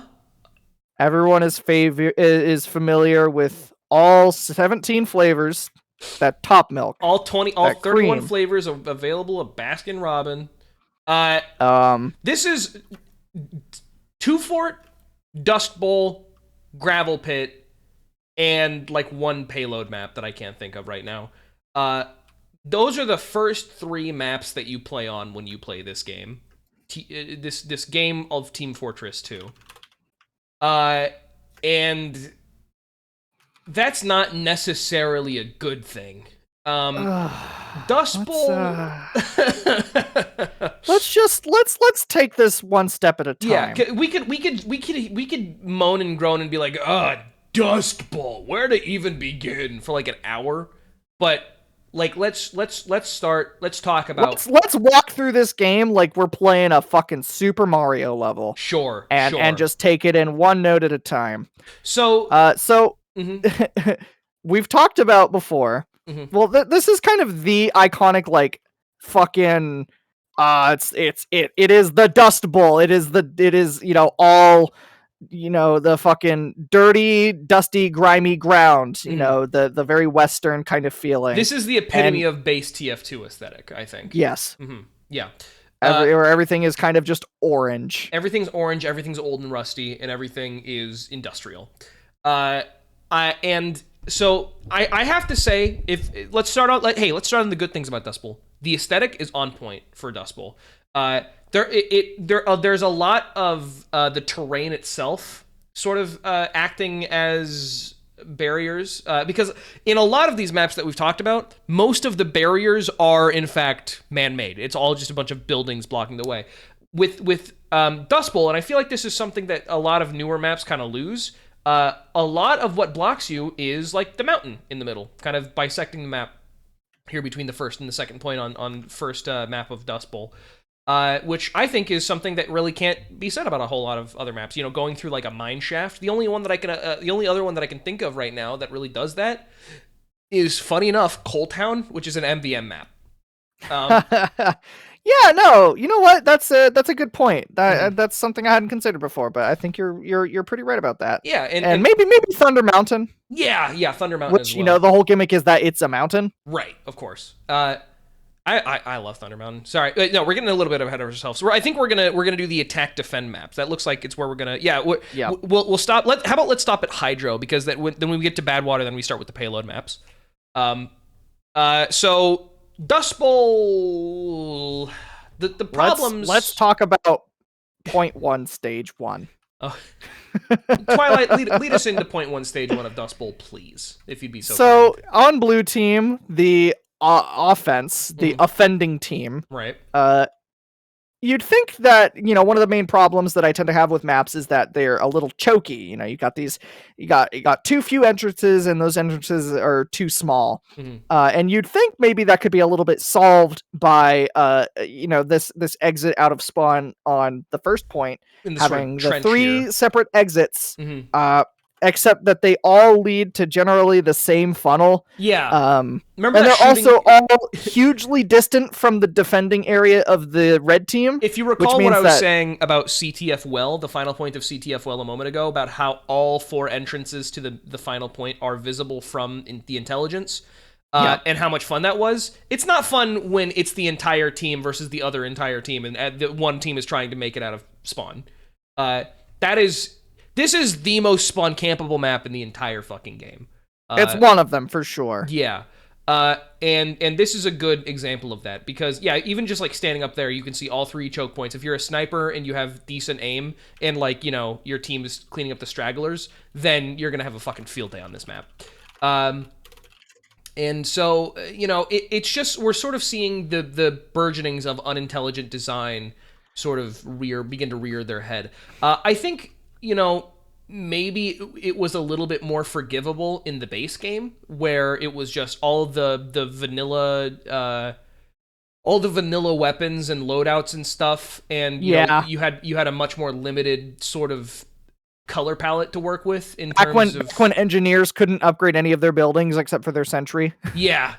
At that point, I think this is a very 2007 map. This is a very 2004 map, because I'm pretty sure that's probably when it was made in design. Well, I mean, this map existed in a certain form in Team Fortress Classic. That's true. It was more so adapted to TF2 than made from scratch. Yeah. Which the same could be said for 2 Fort. Yeah. So just off the bat with this first point, which again, the first point isn't if we're just talking about this building here, just the building. It's not a terrible sin. It's kind of hard to push in if there's more than 1 sentry, which there's going to be more than 1 sentry. I feel like this point is you're trying to cram 24 players in here. Yeah. And because it's so inaccessible from the outside, unless you actively enter it, even just because the door is kind of on the side, so if you're just looking if you go down to the first floor there on the left, if you're just looking in through the door, you can't see the point. You have to go into the door to see the point. So it really is, you're trying to cram 24 players into there, and with maybe and through this door, you've got this giant fucking container of grain here that's blocking your sight to the point. You have to walk inside to have a chance to see it. Yeah. And then, obviously, the same thing applies to downstairs. The sort of top entrance there to the mine doesn't really apply, because, you're only going to be coming there from one side. But yeah, this one's a little bit more forgivable, but it's so inaccessible to the attacking team. So it doesn't really help that much. So just kind of off the bat, you're seeing this pretty difficult. The one thing that is redeeming is that it's so fast to cap, So once you push in, once you successfully flush out the red team, you're able to get it going. And then we have this part, which is, I'll credit where it's due. I kind of like the sort of the different levels that you can come into. This is them experimenting with what if there were more than 1 level to go in. This is one of the less challenging last points to cap. And by that do you mean one of the fucking piss easiest in the fucking world? Easier than fucking urinating into your own mouth? This is a fucking singular scout with like 8 people surrounding this point, if they're all like half engaged with something else, a single scout can come on and just capture this point in 2 seconds. Yeah.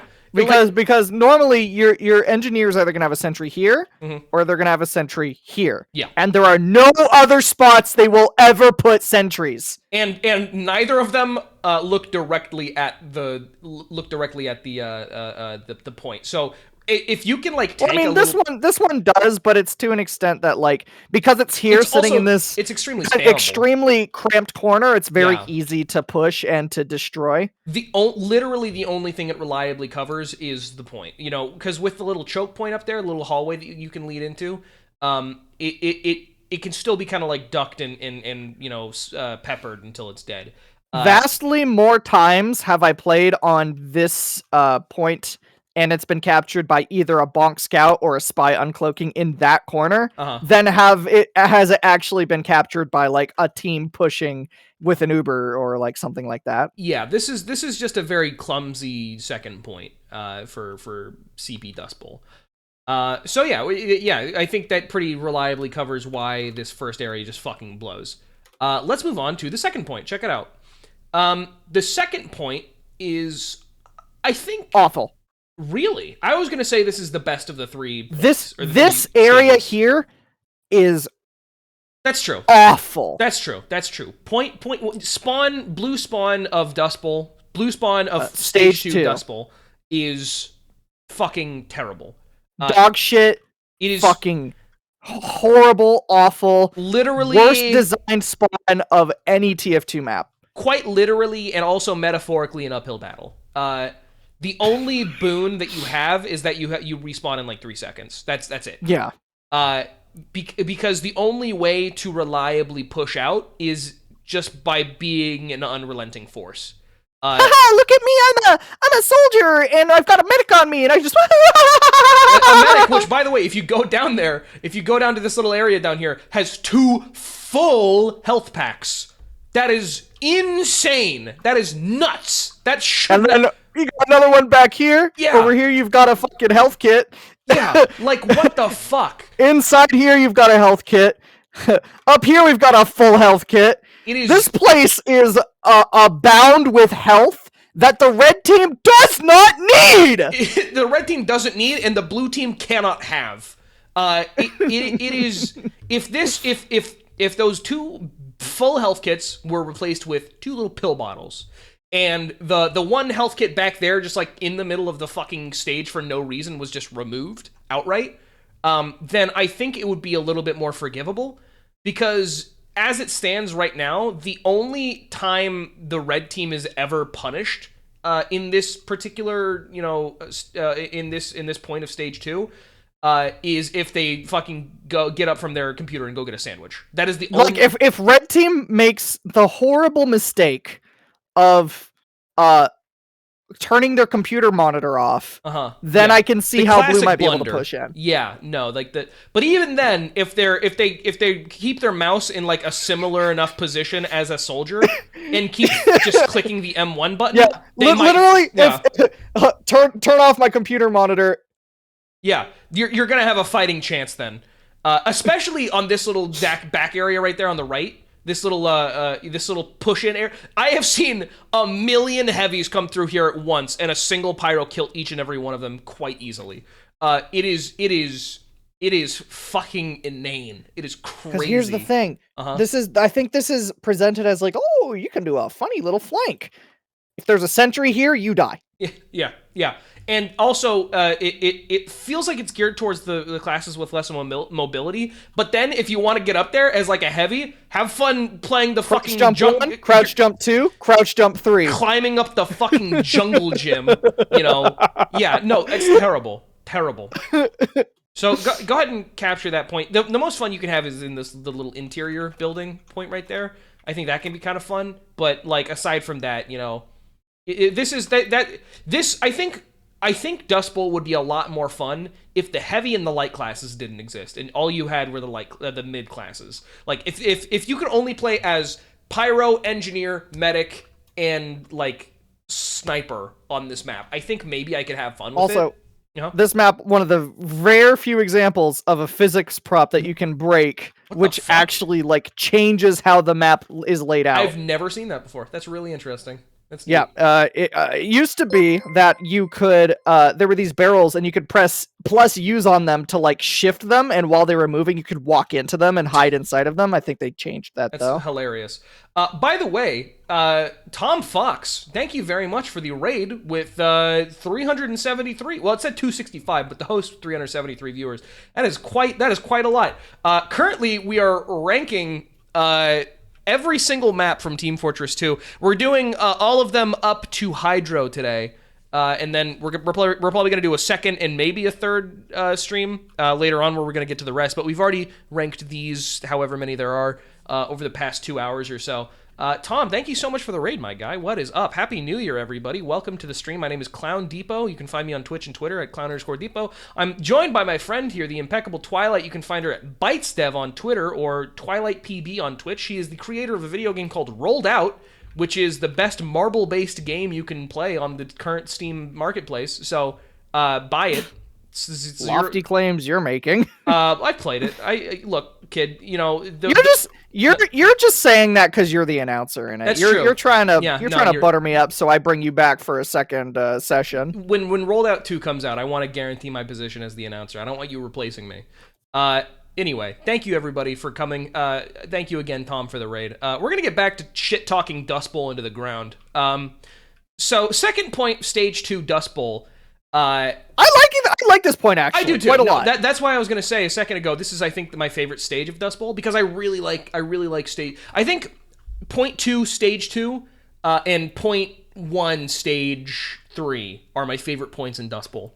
Because, you know, this is just fun. Like if this was like a 1 CP map, right? And like it's just, you started in this little mine here, and it was just like a little bite-sized fun little map. And you fought. If it was just like a 6v6 and you're fighting around this sort of fun little barn area, I think that would be a lot of fun. You know, I think this is a really well-made point. I think what I like about this last point is that it's a relatively painless and uncomplicated endeavor to push out into this initial area, because it's a little tough for Red Team to hold. You know, they don't have much in the way of like cover or complicated walls to dodge around in between. And so it's easy for Blue Team to take hold of this like area here. Yeah. If not take hold, then at least like get a presence in.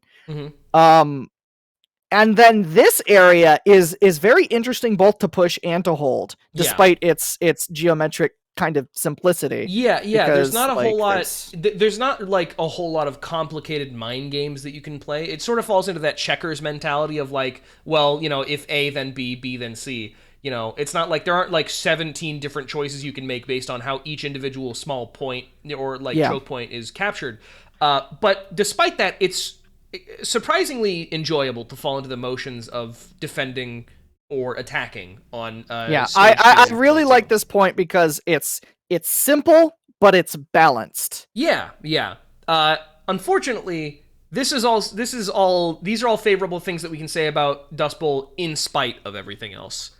And so, you know, there's not really a whole lot else that you can really be excited about.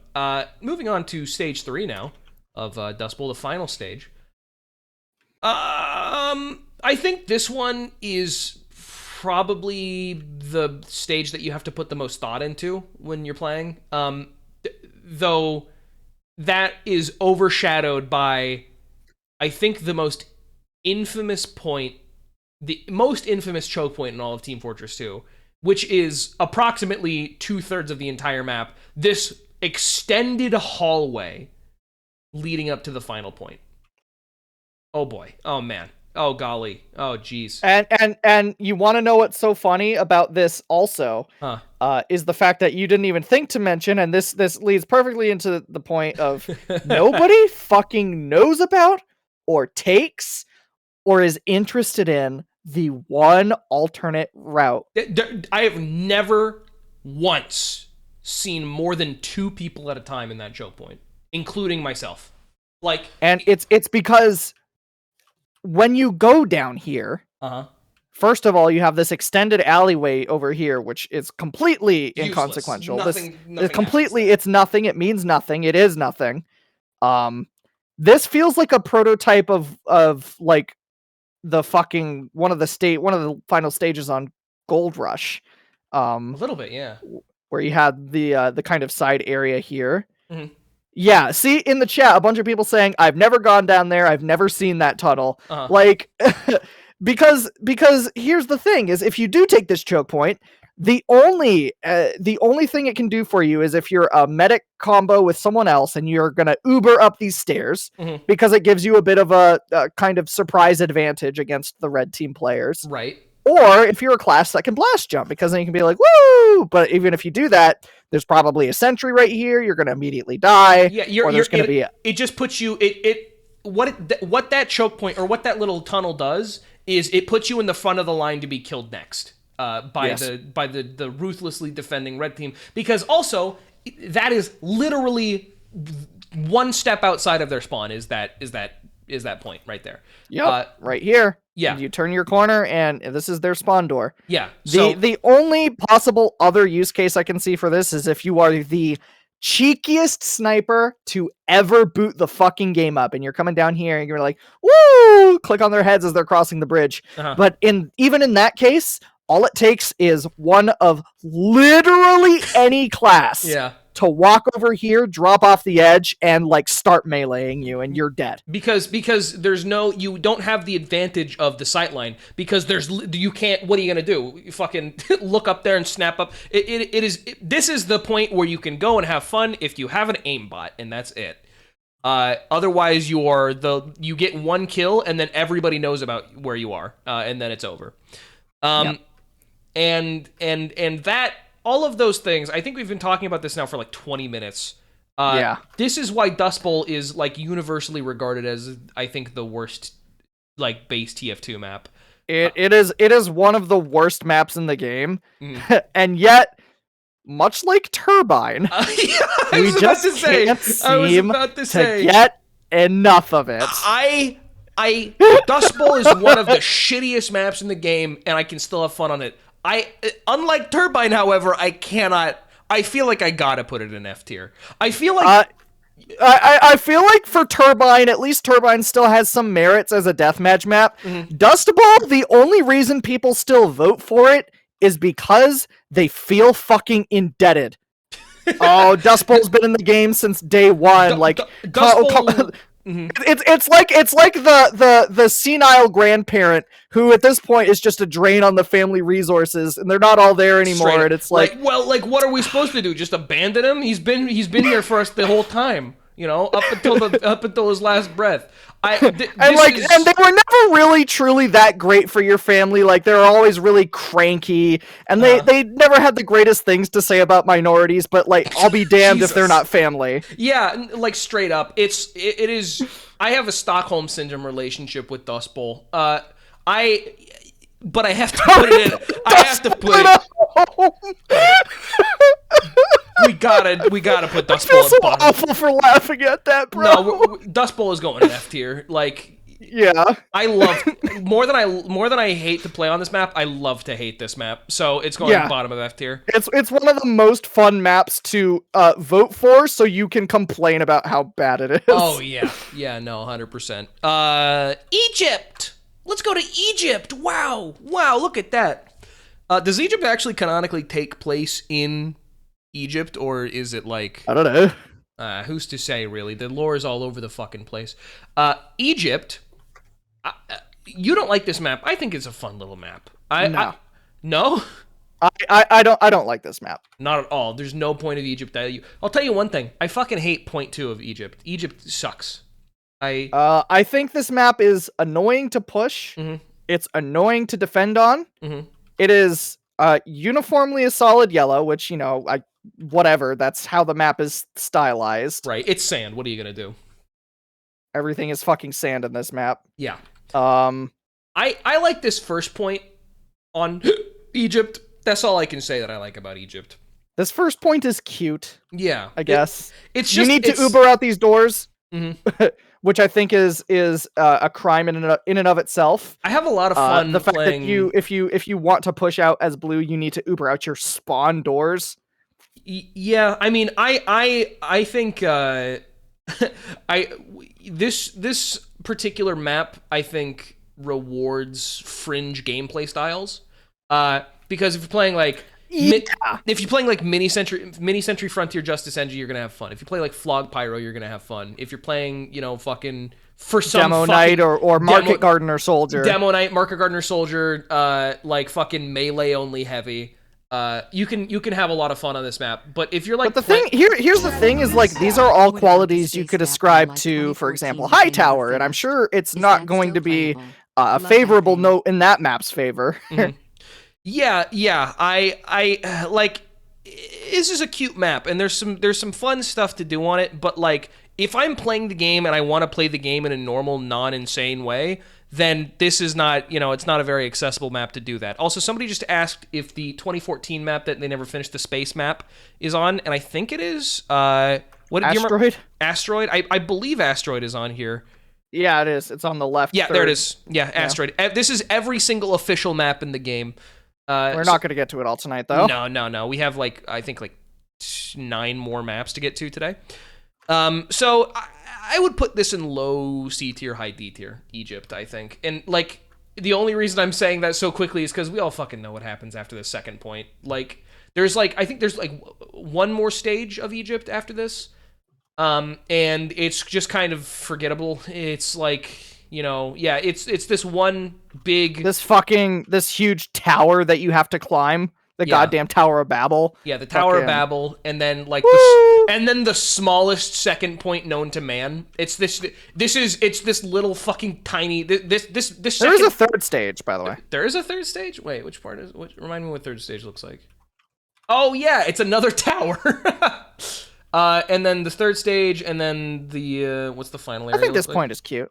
Yeah, it's fine. It's like I like third stage of this map a decent amount. That's because it feels like a Quake map, I think. Yeah, got me there. Yeah. So like, oh my god, it really, really does. Yeah. See, so like, there are some good things to be said about Egypt, but there's a lot more bad things, I think, to be said about Egypt. I think Egypt is fun. Oh, you know what I'm thinking of? I'm thinking of the King of the Hill map that looks like Egypt. Lakeside. I'm thinking of Lakeside. I like Lakeside a lot. I don't like Egypt. Lakeside is great. Yeah. We're gonna put Egypt in high D tier, I think, right above Ctf Sawmill. I'd say either D or C is where I'd put Egypt. Yeah. It feels too large, too difficult to push on all counts because of the high degree of verticality and like red always having the height advantage. Mm-hmm.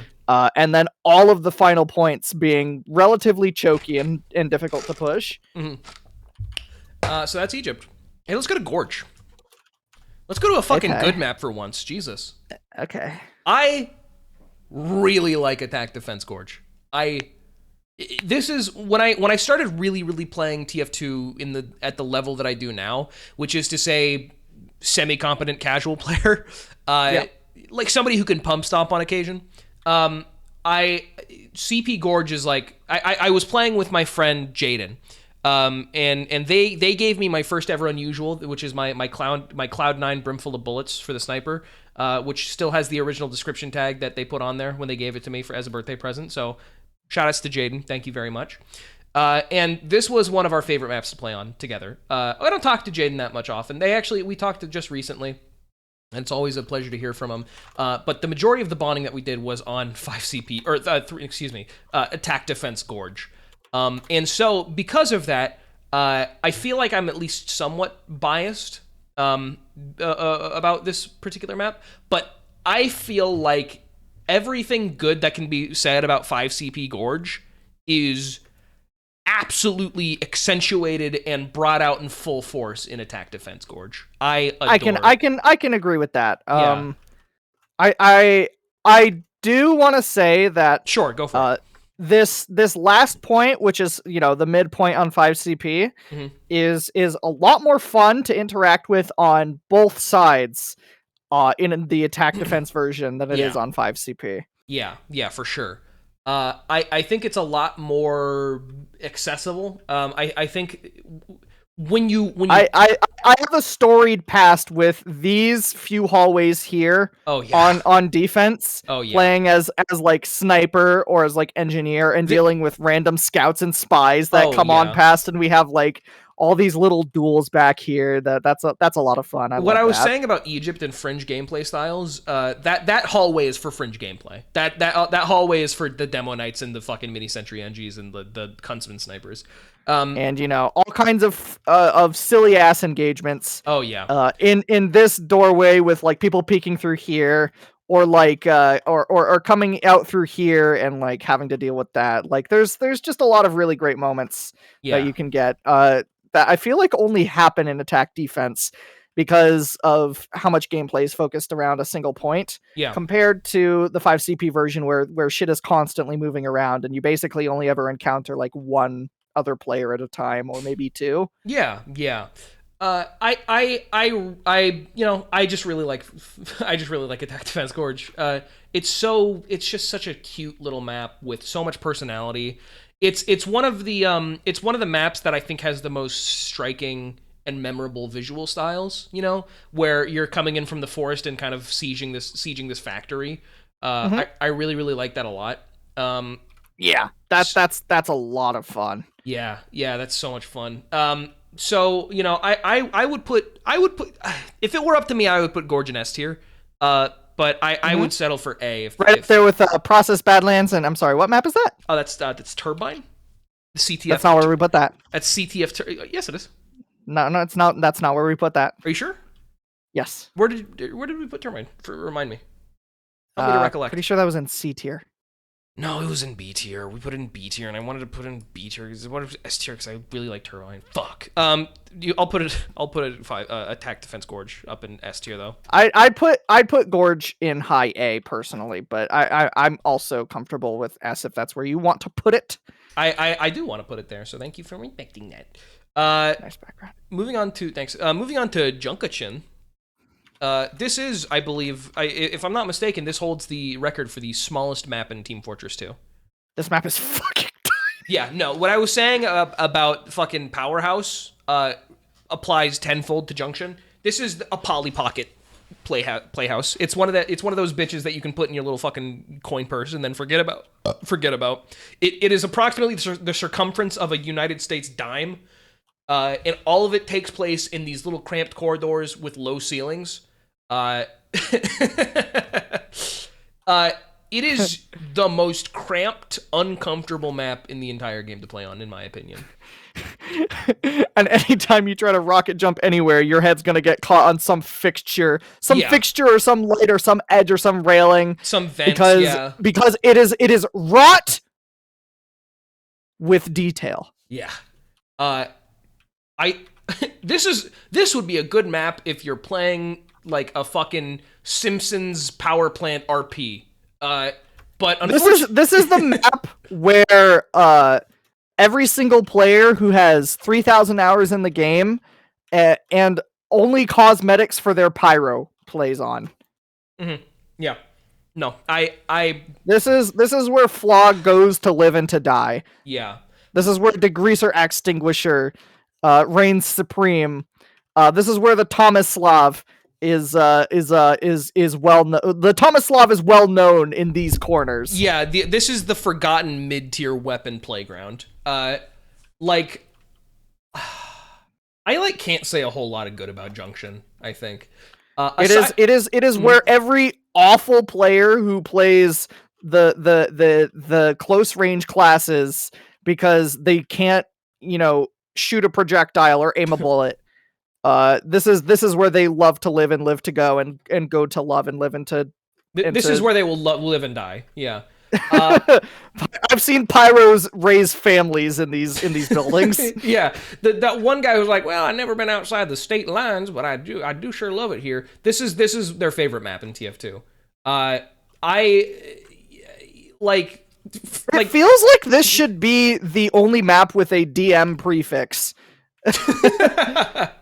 Yeah. Where are DM? Hang on. There are no DM maps in TF2. Really? Death. What? No. I thought Lumberyard was official. No, Hey. that's Arena. Oh yeah, no, that's what I was thinking. Arena. I always get those two game modes mixed up. Arena is still like kind of, you know, it's objective oriented. This map feels like if you took out all of the control points and then made it the team wins, the first team that gets to 50 kills. This would be the one map that gets played. Yeah. This is the fucking the capture the flag Rust of maps, and I'm talking about Rust Modern Warfare 2. This feels like a you know how we were talking about. I like that one map because I liked Egypt. No, what map was it that you said I liked because it looked like a Quake map? Yeah, that was Egypt. That was the last stage. This literally feels to me like they took a map from Quake 3 Arena and then did a second art pass to make it fit into TF2. And they made it 0.75 times as big. Like it's no. You must not have played a lot of Quake 3 Arena because sure? the maps were about skilled like this. Damn. All right. Yeah. Maybe it has to do with like the size of the view models for the weapons or something. Anyway. Let's pay rent in this map. Yeah. This is where This is the Pyro Hive. Or heavy. Like high D tier. D. Yeah. No, I'm gonna put it below fucking. I'm gonna put it below. Low D tier. I'm gonna put it below Freight. I will say it has a small charm value in being one of the few 3CP maps that works like Gravel Pit, where you have like the simultaneously attackable first 2 points and That's then true. the That's final true. point. I like Gravel Pit a lot. We'll get to that. It seems you've already. Oh, by the way, duh. Thank you for the $5. Sorry for saying your name like duh, but like it is DUHH. So. When I was 12, I was playing CTF well when my mom found porn on my iPod. I hear the train horn and I shudder at the memory. Thanks, Duh, for sharing this anecdote with us. I appreciate it. Thanks for becoming vulnerable on my stream, Duh. And thank you for the $5 as well. So, Mercenary Park. I thought this was a payload map. No, I'm thinking of Enclosure. Mercenary, go to Mid Mercenary Park. I have nothing to say on this map. Yeah, I kind of want to put this in the IDK lol a little bit. Because from the little that I have played on this map, it's like whatever. It doesn't offend. It doesn't particularly. No, it doesn't offend. It's just like this isn't a map that I think like, God, when are we gonna fucking change? But it is a map that I think like, wow, we're still on this map, you know? Yeah.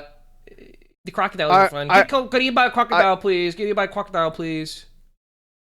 Jump in, get eaten by a crocodile, please. Jump in, get eaten by a crocodile, please. Fuck you. Will you please play along, you wench? You're fucked. You're fucked up in the head. Fuck you. Hey, get eaten by a crocodile, please. This is my stream! This is my stream! Will you please get eaten by a crocodile? Twilight, come on! They're so hungry, Twilight, look!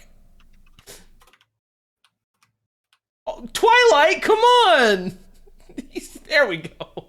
Why were you fucking whining so much? I was trying to get eaten. It just took so long. You gave yourself so much health. Yeah, and then I took it all away, and you still whined. Yeah, you can see. What's your fucking problem? You can see the little crocodile jumping. That's funny because from what I've gauged, Solomon34, it seems like you're probably the person in chat that has the most gameplay experience in Team Fortress 2, and the fact that you didn't know that just goes to show how little people play on Mercenary Park. It is a very like. It is a very forgettable map. It is. I think it's probably the least, the most enjoyable map that was added in the Mercenary Park update or the Jungle Inferno update. But at the same time, like C. I'll put it below Sunshine and above Power C. House. Yeah. C. All right. Thank you. Moss Rock. Why don't you go there, Hotshot? Really show us what you're made of. In Moss Rock. Okay. Check it out. Check it out, gamers. Moss Rock. Moss Rock. Okay. Moss Rock is a game. Yeah, this map. Yeah, this is a map that I don't play on a lot, but I have a high opinion of. I I rather like this map. Yeah, I think it's This fun. map has a lot of fun stuff you can do. It has a very, very interesting layout. A lot of very open, creative and original kind of feeling map. and a lot of open roofs. Like the roof of mid, I think you can, or first point, I guess, is one that you can stand on. I believe. If I'm not mistaken. Really? I think so. Yeah. Yeah, check it out. Totally, it totally can. I actually didn't know that. Yeah, Moss Rock is great. I feel like I never see people go up here. Yeah, well, there you go. I think they just assume that you can't. Yeah, well, I mean, I think Moss Rock took a lot of preconceived notions about like TF2 map design and just like assumed that you could, like, it would be a lot more limited. Like, you obviously, you know, you can't fucking jump into places that you can't go, but you know, there's a lot more openness to it. That okay, Yeah, that roof. It is much more open than I would expect it to be. Yeah. This is I think a really good map for like blast jumping, but oh, for sure. Yeah. There's a lot of open areas that you can like look at that. Yeah, look, and she's doing this, you know, not having played this map a whole lot, so that really goes to show just how much fun you can have on this map. For like the mid-tier classes, you know, for like the water's solid and the weapons just like sit on it. Fucking, what was I gonna say? For the sort of middle of the road classes, like a medic or a engineer, you know, you're gonna have a harder time on this map. Especially because, well, I guess I'm just thinking about offense. You know, obviously as an engineer on defense, you're gonna have a lot of an easier time. But you know, if you're playing attack engie, you know, there's not a whole lot of very easy places to set up and really feel like you're reliably doing something, unless you're like protecting a choke point closer to spawn. I don't know. Moss Rock, yeah, Moss Rock is just a fun little map. It's not one of those maps that I see myself returning to very frequently, but when I do come here, I'm like, oh yeah, I'm gonna have fun when I come here. Something that I kind of like about it is that despite its openness, which, you know, it can be a point for or against a map because inevitably it leads to a sniper taking kind of a dominant presence in any given match. Yeah. On this map, there's, you know, not a whole lot of places that a sniper can sit completely comfortably with a good sight line and not still be at risk to getting flanked by like almost any class. Yeah, for sure. Yeah, no, I can absolutely agree with that. So Moss Rock, hey, I'll put that fucking mid solid A or B. Yeah, I'm gonna put that right. I'm gonna put that actually top B tier above Foundry and Vanguard. Moss Rock is a fun little map. Mountain Lab. I used to hate Mountain Lab a lot, but now, like, I'm kind of digging Mountain Lab. I kind of like Mountain Lab. Also, I still don't like Mountain Lab or its Halloween variant all that much. Really, that surprises me. Also, I just realized all of the fucking goddamn Halloween maps are all down here at the very bottom. I appreciate that. Yeah, that means that whenever we do eventually get into it, we'll be able to tackle all of those at once. Yeah.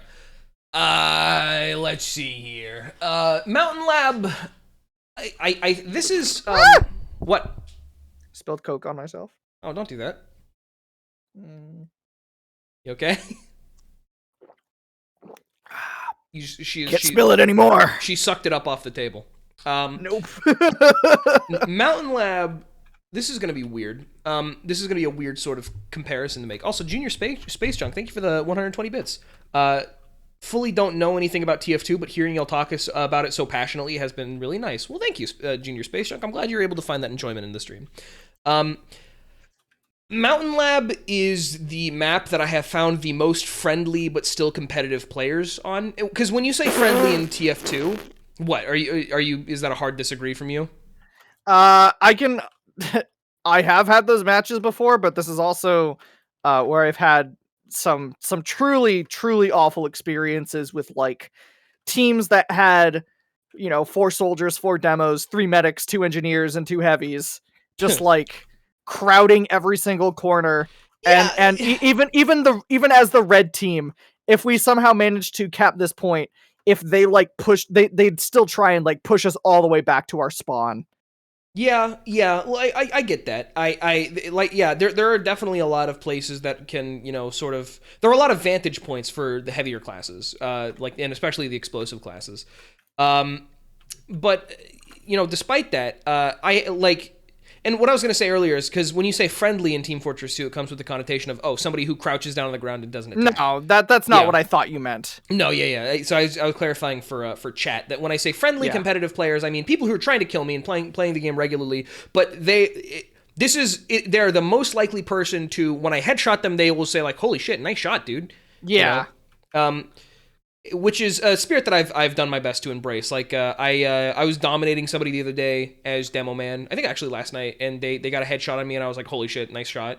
Or no. What it was is I was a scout, and I was just pestering them as a soldier, and then they like air shot me, and I was like, "Oh, fucking well played, dude. That was awesome." And they were like, "Yeah, hey, thank you, man. I appreciate it." Dude, do you remember Kale? Kale? I remember Kale. Yeah. By the way, if you want to make memories with us, type exclamation point TF2 server in chat. And you can play on our server that's open 24/7. You can play on the server with Team Fortress 2. We like tell people when we're playing on it. So if you only want to play on it to be with your favorite streamers, then I get it. But there's also regularly people, at least like 3 or 4 people or 6 people on at any given time. Anyway, yeah, I like Mountain Lab. It's kind of a smaller map. And the final point. Go to the final point real quick. I don't remember if it's. I might be thinking of CP Steel with the final point. Is there like a place to fall in? Yeah. There's a little place to fall in. I like this final point. It's kind of like a mini nucleus a little bit. A little bit. Which, I don't know. I just think I can't wait to fucking talk about nucleus. Oh yeah, I'm excited about all the we're saving the best for the next stream because immediately we're gonna get to on the next stream the payload maps, which is my favorite game mode, and then the cloth maps, which is my second favorite game mode. Yeah, that's gonna be exciting. Yeah, for sure. Mountain Lab, I don't know. It's inoffensive. It's inoffensive. It can be a little bit memey at times. But by and large, I have a good time. I have a B tier time on Mountain Lab on any given point. I feel like we're getting a lot of B tiers, but I mean, I think that just kind of speaks to the quality of Team Fortress 2 maps, I mean, B is like average, right? Yeah, I would say so. I'd say B tier is like, if you're in B tier, you are an average quality map. Yeah. So I'm going to put that... Which is I think we should expect a lot of maps to be average. Yeah. Because the funny thing about the bell curve is that you'll find a lot of the people in the middle. I'm gonna put that right below Vanguard and above Turbine, I think, in B tier. Okay. Next is Snowfall. I don't have a whole lot to say about Mountain Lab. I think it's a little tough to push. It's got some fun layout ideas. I like how you can kind of go on to the first point from the second point when it's not been capped yet with that little secret doorway. Yeah. Not much to say about it though. Snowplow. The train map. The Twain map. This is the I think they're and actually a line. I think I think they're using the wrong thumbnail for this one. Because I don't see any fucking snow. This is what I was gonna say. This is the attack defense map that wants you to think it's a payload map. Because you're pushing something along the tracks, but you're pushing it in little pieces. This is also the first map where people started using the boxtrot spy strat, where they just pretend to be part of the scenery in order to stop people from capping. Yeah, I guess you could totally do that, huh? Yeah, because End of the Line is where the box trot came out, I'm pretty sure, right? That's so fucking funny. Yeah, so I remember seeing a lot of like fucking like people really confuse like gameplay videos because they didn't realize that little box in the corner was actually a player. There are so many spots because there's crates on every point. Yeah. I'm like thinking, hang on, I gotta check something real quick. Because this is absolutely not to the benefit of the stream at all. I'm pretty sure I have an unusual box trot. No, I think I used to have an unusual box trot. It was Fountain of God. What is it called? Fountain of Delight, which is all the little hearts. Can we expedite this? Yeah, no, I was gonna say you get the benefit of it unless you have an unusual, which I did. I have so many awesome expensive items. Super not useful. Shut up. Super not useful to the stream. Anyway, Snowplow. I don't have a lot to say about Snowplow. The only thing I can really say about it is that one night when we were doing the meme about in everybody in Freak Chat being like an office worker RP. This is the map that we did it on. If you recall that, this is Oh my god. this is for Twilight. This is not for chat. That's oh like, my god. yeah, you remember. Oh my god, yeah, that's right. It's like the only thing that I can say about Snowplow. That's the biggest memory that I have. That and give me the shock me. Give me the shock me. The fucking that I also remember this Germa being bit. one of the maps that everybody got mad at P on. I don't remember Yes. why. Yeah, well, it's just easy to get mad at P when you're playing Team Fortress 2. We love P. P's great. This is the another memory I associate this map with is the friend team, Germa and Starbit. Like, I wish I could be on the friend team. Remember that one? Yeah. Aside from that, in terms of like layout, It's fine. yeah, I think it's fun. It's like fun enough. Like Yeah. there's nothing big to say about it other than I think it's fun for both teams. yeah, it's kind of Layout-wise. in terms of like design, in terms of like layout. It's kind of fucking bog standard. It is below average, but just barely, just because of how forgettable it is. Despite it having like a unique mechanic that only this map has, which I Yeah. guess is. It's I mean, interesting. it doesn't. It means nothing. It's kind of just confusing. I think most players don't Yeah. really know how this map works. The sort of weird timer being, when the giant pianos are gonna fucking destroy the payload or the train or whatever. Because that's the whole bit, is like the winch kind of pulls up this thing and then it comes down and slams on the train, and that's like the big fuck. The HUD is also kind of a little cluttered. Mhm. So the HUD is cluttered. The timer at the top is confusing because normally in every single other map in the entire game, it counts down to when the map ends. But here it counts down to when the car drops and damages the train, and the timer pauses whenever there's somebody standing on the point. Yeah, it's annoying and confusing. This is not a very graceful map. No. It's very clunky. If it was just like a regular attack defense map, I would probably forgive it, and I would go pretty standardly into like low B tier. I have to check something. Okay. This will determine whether it's like higher tier or not. Okay, what's up? Okay, it does kill you if you stand there when it comes down. If it didn't, I would have put it in D tier. But I'll put Straight this- up, that like makes it like C tier to me instead of D tier. Yeah. I'm gonna put this one above Sunshine and below 5 CP Well. Why the fuck did we put 5 CP Well in C tier? No, never mind. Gravel Pit, baby. Let's go to Gravel Pit. This is, I think, this is gonna sound weird.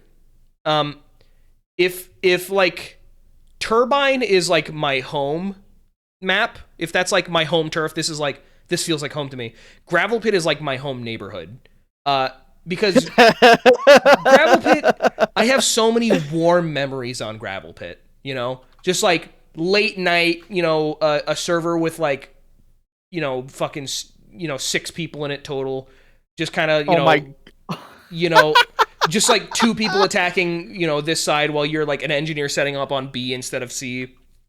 I don't know. This is a cute little map. I understand 1,000% where you're coming from. Yeah. This is the kind of map that has a certain vibe that you only get with 9 players on the server and nobody is, or either nobody or only one person is playing engineer. Yeah. It's kind of special in that way. Like, you're sitting alone, defending A with your, as a soldier with your medic, Mhm. and like 30 seconds into the map starting, you see the capture start on B, and then you're like, gotta go over there. You Gotta go either over do there. that, or you're like, why bother? And you just like let him, because you're determined to fucking defend B instead of this map, this point.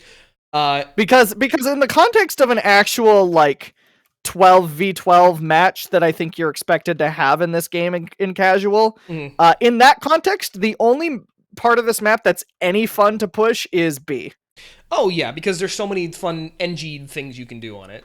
And you can also hop up onto the roof, which is another like one of those things that's just like, I don't think anybody ever thinks to do that. And then there's like the little fun choke point up there. It's kind of like a shittier harvest. This singular point.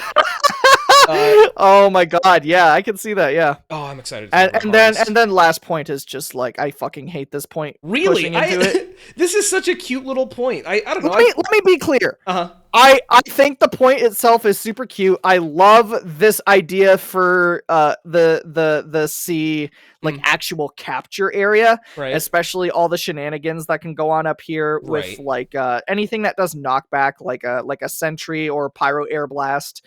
Or the force of nature, or like a shortstop shove. I hate walking through any of these doorways. Yeah, no, that's fair. If there's like because inevitably on this map, there's gonna be a sentry here, and a sentry here, and a sentry there, and you're not gonna be allowed to push anything unless you have an Uber. But I in 12 CP, yes. But if it's just like this sort of like 12 CP. It's 12 CP, sorry, 12v12, that's what I meant. If you're doing like a 12v12, yes, because there's inevitably going to be people from like stopping you. But if it's just like a 9-person, 5 versus 4, and you're just like the only person pushing, you could very easily. In that case, yes. Yeah, I think this map shines in every single way. This is where some maps are chess maps, some maps are checkers maps. This is like a fucking tic-tac-toe map. This shit's rock, paper, scissors. Yeah. And for that, there was also, Glove Soup was saying, this one kind of gets the senior discount. I also think that's true. I think absolutely. This map gets the senior discount because it's one of the it. base maps. So I'm gonna put this one in high B tier. I think. Does that sound okay with you? Sure. I'm gonna put it very, very extremely bottom of A tier. No, you don't. All right, I'd keep it in B. All right, I'm gonna put it right below Moss Rock and Foundry. Okay. Next up is CP Steel. This is an endlessly divisive map. It's one of the only maps that has its very layout fucking described to you on a chalkboard when you walk out of spawn. Yeah, no, it is the only attack defense map that your spawn never changes. This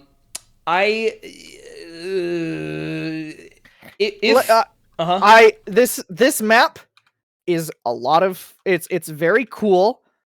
I think every single point is interestingly and uniquely designed.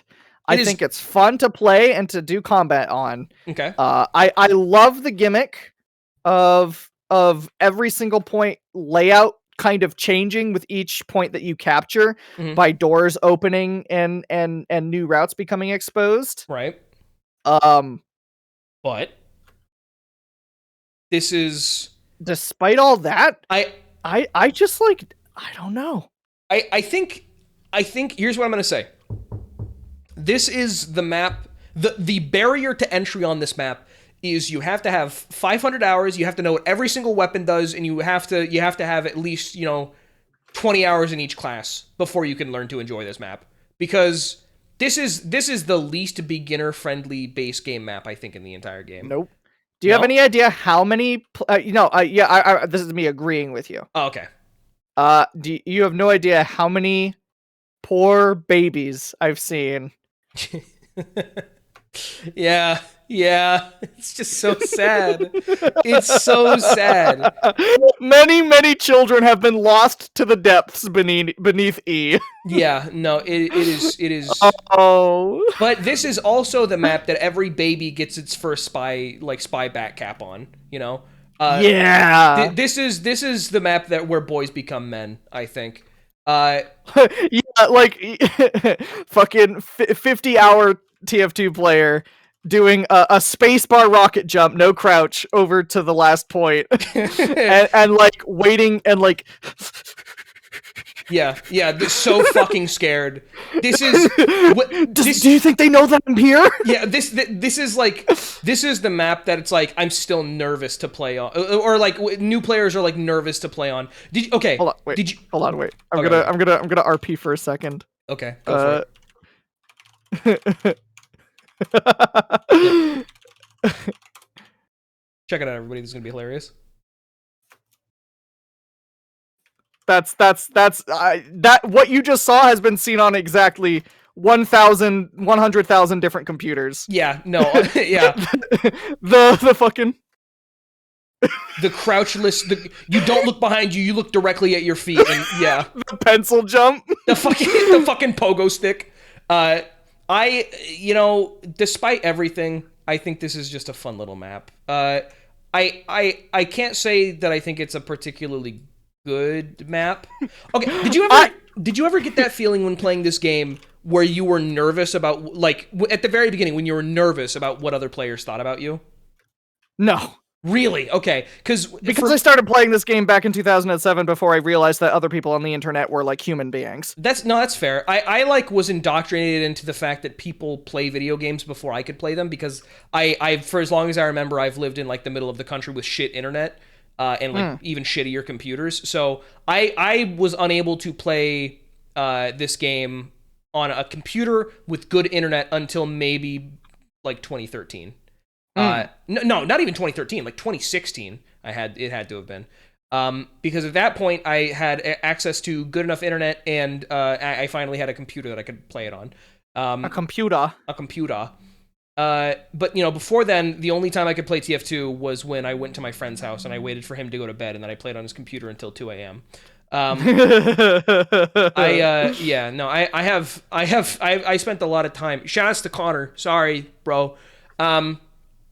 Anyway, yeah. All that is to say, CP Steel. How do you feel about the bottom of B tier for CP Steel?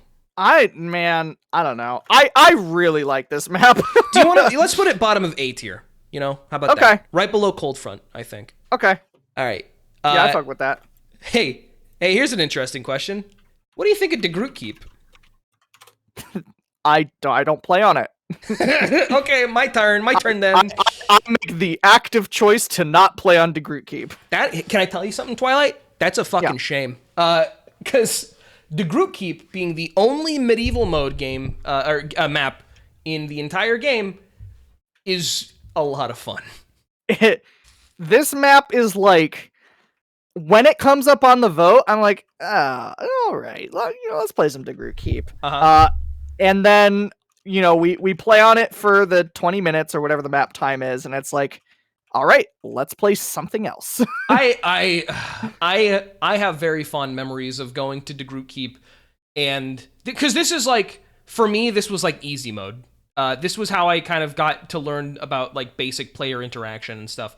And I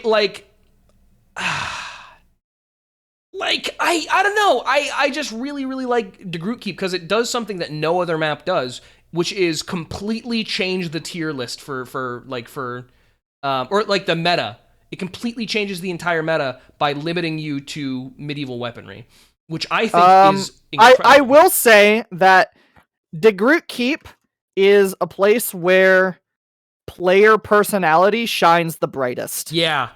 Because in regular gameplay, where you're dealing with, players generally speaking trying their best to play the game properly, you tend to see a lot of players playing X-Class behaving mostly the same way, because that's just the way that you play to win the game. And that's not to say player personality doesn't shine through in those modes, it's just less prominent. But in DeGroot Keep, when you're watching someone run around with their melee weapon or their bow and arrow or their crossbow or whatever, I feel like you very clearly see the way that a person is in a way that a person likes to play the game. Yeah, for sure.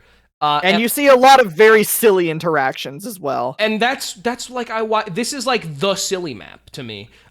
This is like the silliest map in Team Fortress 2, up to and including the text filter. When you try to does it apply here? Just say like literally anything and then read out loud what it says. What do thou think yeareth doingeth? Yeah, that's so much fun. Go ahead, bring up your console real quick just so I can show it on stream. Yeah, it literally changes. There's a filter so that all of the text and all of the conversation is in like ye old speak, which is just so cute. This is just such a cute idea for a map. And I think the fact that they never expanded on it and they never added another medieval mode map is... What? If you use the say command in the console, does it not filter it? I have no idea. But yeah, wow. If you use say command in the console, it doesn't apply the filter. It only applies the filter if you do it through the actual chat menu by like bringing it up in the game. oh, that's interesting. Anyway, I think. But here you can see the comparison between like unfiltered and unfiltered. Yeah. So I think, like I said, this game mode benefits from the fact that there's literally only one map to play it on. Because if you go to the Groot Keep, you know what you're getting. And that's what I love about the Groot Keep. So I want to put the Groot Keep in. The highest I would consider putting this is like I'd top of C or bottom of B. Yeah, that's the highest I would ever put it. I'd put it in high C. I think I feel good about putting it top of C tier. It's like the best below average map, you know, so, which I think is I think is something special. Juno Pill in chat said Chase is gonna put the Groot Keep above Sunshine and my head is gonna explode. Damn right. Owned. Oh, you're owned. Admit you're owned. 2 more maps. First map, Stand-In. Stand-In is interesting because it's a mix between King of the Hill and Attack Defense, where it's basically just 3 King of the Hill, where there are 3 points that are constantly contested by each team. Wow, that's so weird. Yeah, and I don't really like it. I don't like this map very much. No, this is one of those maps where it's like I've had fun goofing around with friends. Sure, yeah. On this map, but like that's maybe the lowest quality you can ascribe to anything is, oh, when I'm playing with friends it's fun. Yeah. I think it's a neat gimmick, but I think just because of how 12v12 works and the fact it feels like when you're playing on this map, you're always running around with your head cut off like a chicken with head cut. You like, you know, that saying that people say sometimes. That I think this map would be a lot stronger if it had better or more interesting layout for any of the points. Mm-hmm. Because as it stands right now, they're all endlessly boring to attack or to defend. Yeah. This point over here, which is just flat ground with 2 slightly elevated platforms on either side. Yeah. This one is just flat ground with a tunnel underneath, and I guess a roof you can go onto if you want. Mm-hmm. And the other one, which is, I think, literally just like a flat ground outside. This one is a pit with some elevated platforms on either side. I think the idea was that it's like, oh, well, you can have 3 4v4 matches going at any time. If you're playing in casual, but in reality, it's more like 8v8 on the mid, and then sometimes 1 or 2 or 3 stragglers will go off to the side and defend or attack. Yup. And that's just kind of the bulk of the gameplay, and it always feels very infirm and sort of unsubstantial. So. While I think it's a neat idea, and I really like that little area that you were just in, the little like lobby area. It's kind of cute for, just from a design standpoint. It's like, oh, cute! Look at this little desk. The way that it's split in half is kind of fun. That's fun. And so obviously there also the like little administrator chair in the exact middle point with the clocks. Yeah, for sure. There is heart in this map, 100%. There is heart and really fun design ideas in this map, but ultimately it just feels when playing on it, it just kind of falls flat. And so I would put this one in like high D tier, low C tier, maybe even low D tier, actually. I'd put it in mid D tier. Okay, I'm going to put it... Mid or low? I'm going to put it just above 5 Gorge, and I'm actually going to put 5 Gorge below Freight. Okay. I want to keep fucking sliding that down. Yeah, every fucking chance I get. Last map, and what the only TC map in the entire game. What a map to end on for this stream. Hydro, everybody. Welcome to Hydro. I think the most needlessly lampooned map in the entire game. I can't even properly show this because the layout changes in every single round. Yes. It is the only modular map in Team Fortress 2 base. Which, oh man, Also, extremely. What? Yeah, I'll say it. Go ahead. This map sucks. This map isn't good. It could have been so good. Is the thing also? I think this map looks really, really cool. The idea is really cool. Territory control, I think, is a fun idea, and I think that some of the points are even enjoyable to play on. But matches go on for 2 hours. Going down the same hallway 35 times, or hanging out in the same building for 50 minutes at a time, it's just so such a headache. And there are people who will like defend this map to the end, and that's fine. And because here's the thing, I can tell you there are great things about Turbine, or not Turbine, about Hydro. There are some really fun things that Hydro does that no other map has even ever attempted. But like people give this map shit for a reason, like Robbie, our friend Robbie, he will defend this map to the end. But I think that's just because Robbie likes being a contrarian. I think that's part of it. I understand probably where Robbie comes from when he defends this map, because like you said, there are qualities to this map that are to be very much enjoyed, especially if you're the kind of person who just like no matter what, you enjoy just running around and shooting people in the game of Team Fortress 2. There's no reason to hate this map for any one reason or another. Call Robbie right now and let him defend himself. I'm gonna do that actually. Okay. He's streaming. I think he's just playing Pokemon right now, so I'm sure it won't interrupt him too much. But and if he doesn't have time, obviously he'll say so. So let me call up Robbie. Yeah, let's ask him for official Hydro opinions. Do you remember? I will say, yeah, this map as like a deathmatch map in Open Fortress is like really, really fun. Oh yeah. I'm gonna call him really quick using Google Voice. So I'm gonna go on BRB real quick, just so you can't see his phone number. Voice.google.com, and I'm gonna go ahead and call up Robbie real quick. That's a weird number. 1, 2, 3, 4, 5, 6, 7, 8, 9, 10, 11, 12. Yeah, that's crazy, right? Hey, Robbie. That's crazy. Hello? Robbie, are you there? Yeah, I was just talking about my Secret Santa. What's up? Defend TC Turbine, please.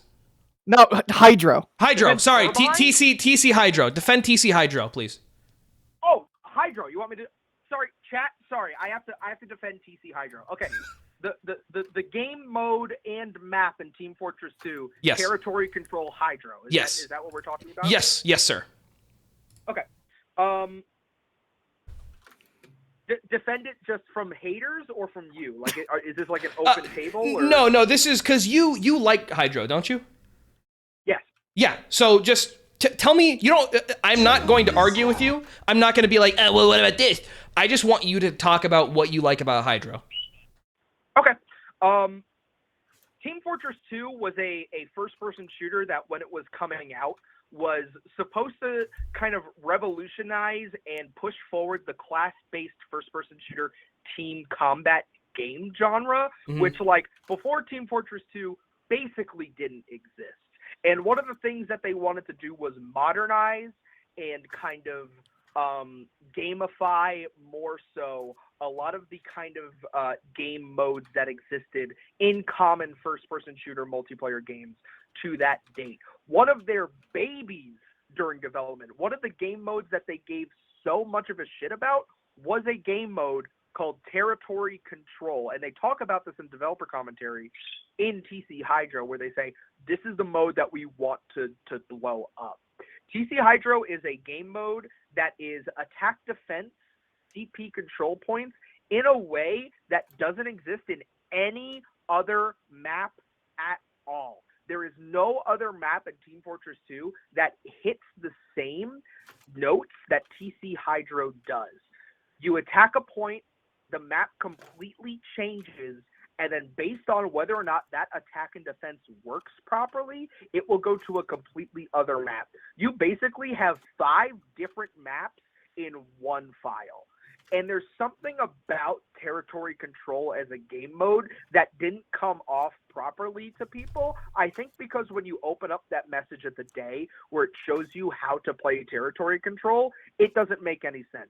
It's attack defense, but there's so much more interest around it, and there's so much more detail to it. And it's obviously the map that they gave the most shit about because it's the map they use the most in all of their cinematics. Like, TC Hydro is that map. When I think Team Fortress 2, I think like 2 Fort and TC Hydro. Like, those are the two maps that I remember the most, just because there's so much visually about those maps that really lend itself to what Team Fortress 2 is and still is, which is a revolutionary class-based first-person shooter. Okay, all right. Thank you very much. I appreciate your insight, Robbie. Because it's just been me and Twilight for the past couple of for the past little bit. So I appreciate your input very much. Thank you. I hope you get IBS because you didn't. So I just got to my room at the resort in Mexico. Girl, look at this jacuzzi tub. Oh, it's got water jets that shoot out of the seats. Can you stop playing that? So that was Robbie, everybody. Thank you very much, Why Robbie. Why do you think he hoped we got IBS? I don't know. I started playing Dan over him before he could finish. Thank you very much. Yeah, thank you very much, Robbie. So that's the defense of TC Hydro. So what do you think? Low F tier? Can I say Robbie swayed me? Actually, he swayed me a little bit. Here's the thing. Robbie's charismatic. He had a lot of good things to say about TC Hydro. Literally none of them were gameplay based. They were all based on the endeavor that TC Hydro tried to do, which is absolutely. Yeah. That being said, I feel like he very obviously, without having said it, I think he feels like the map is like it. I was gonna ask before you did your funny little joke and made him hang up. I was gonna ask you to ask him if he felt like it succeeded on any of the things that it endeavored to do. But I without actually asking him, I feel like he would have said yes. I feel like he definitely feels like it succeeded. That's fair. And I've said before, I was gonna say that like.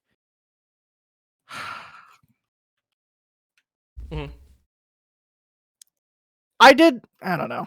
What? I don't like playing on this map very much, but I don't think I can fault people who do like playing on it.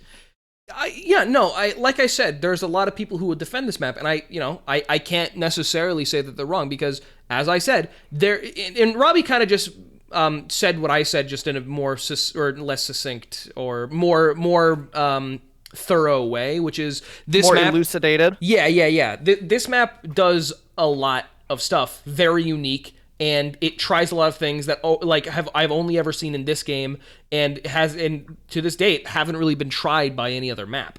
But just the fact of the matter is, when you get down to the concrete, the pay dirt, foundation, this map is kind of a slog to play on. And I feel like if it were a Call of Duty or a Battlefield, I think this game mode would work a lot more. But within the bounds of Team Fortress 2 in particular, I just don't really think it shines as bright as it should have, or as bright as it could have. With that in mind, I think I would put it mid D tier to low C tier. What about you? And you can completely disagree with me. I'd say mid or high C tier is where mid or high C tier. I feel like it's the kind of map where I think if they knew how people would play TF2 even just a few years after it launched, or if they took the opportunity to update TC Hydro, I think this map would have been way better. Yeah, I think it really only suffers from the fact that it's an unupdated launch map. I'm gonna put it above Mercenary Park, above Powerhouse, in low C tier. Is this acceptable for you? Yeah. All right. I think what a map to end on. The most divisive map, I think, in Team TF2 history. Hydro, and there it is. And that's gonna complete part 1 of our potentially 2 to 3 part series. how many more do we have to go? 1, 2, 3, 4, 5, 6, 7. 7 times 13. Oh God, I'm so stupid. What is that? 91. 52? What? I think 52. 7 times 13. That's 91. No, I don't know why. I think I was thinking of a different number. Okay. 7 times 30.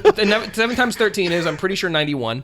And so that means we got through. Oh wait, plus so 94, which means we got through about like what 30. I was 36. thinking of a different number. Oh, Sorry. 13? No, I'm sorry. I was thinking of fucking 25. I was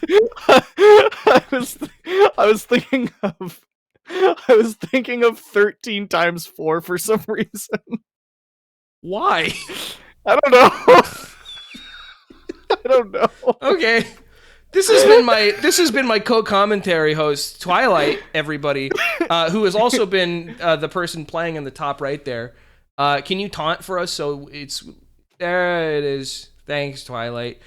You can find her, like I said, midstream with when we got the raid. You can find her on at BytesDev on Twitter, and also Twilight PB on Twitch.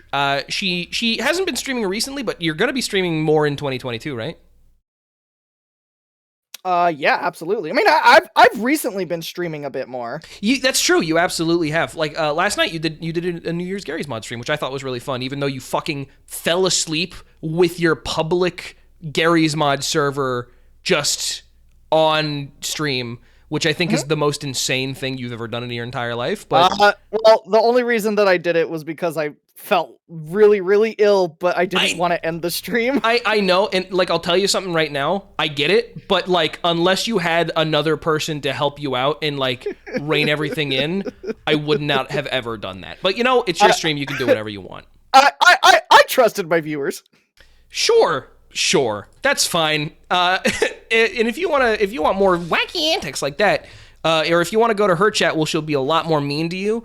I'm less mean lately. I've been nicer lately. Hey, can I say good on you? It's good for you. I think your health is. I've gonna been be better. a lot nicer to my chat lately. You've been so kind and nice and kind.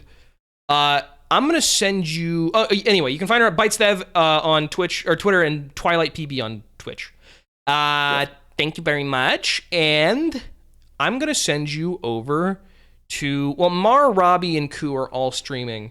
So I'm gonna just go to fucking number generator 1, 2, 3. That is 1 to 3. Nah, you should rate Koo because I'm gonna go there. Koo has the most viewers though. He needs the clout the least. I guess, yeah, whatever. Go 1. So we're gonna raid Mar, who's currently playing Sonic Heroes /raid Mar Katoto. Toto. What's the raid phrase is just gonna be, I don't know. What's your favorite TF2 map? Oh shit, I just said what in chat? What's That's the right phrase. No, what's your favorite TF2 map? And I don't think Mar plays TF2 that much, so this will be an interesting, an unfiltered newbie giving his opinion. So I'm curious to see what he's gonna say. Twilight, again, thank you very much for joining me. I know this was your idea for a stream because you were just like, can I come on your stream and do this? And you know what? I'm happy that you did. Thank you for joining me today, Twilight. Ow! And I'll see Ripped y'all off your hair again. I'll see y'all later tonight. Not tonight. I'll see y'all later, guys. And I'll see Twilight later tonight, probably, but not everybody else. Bye. Good night. Bye. Bye.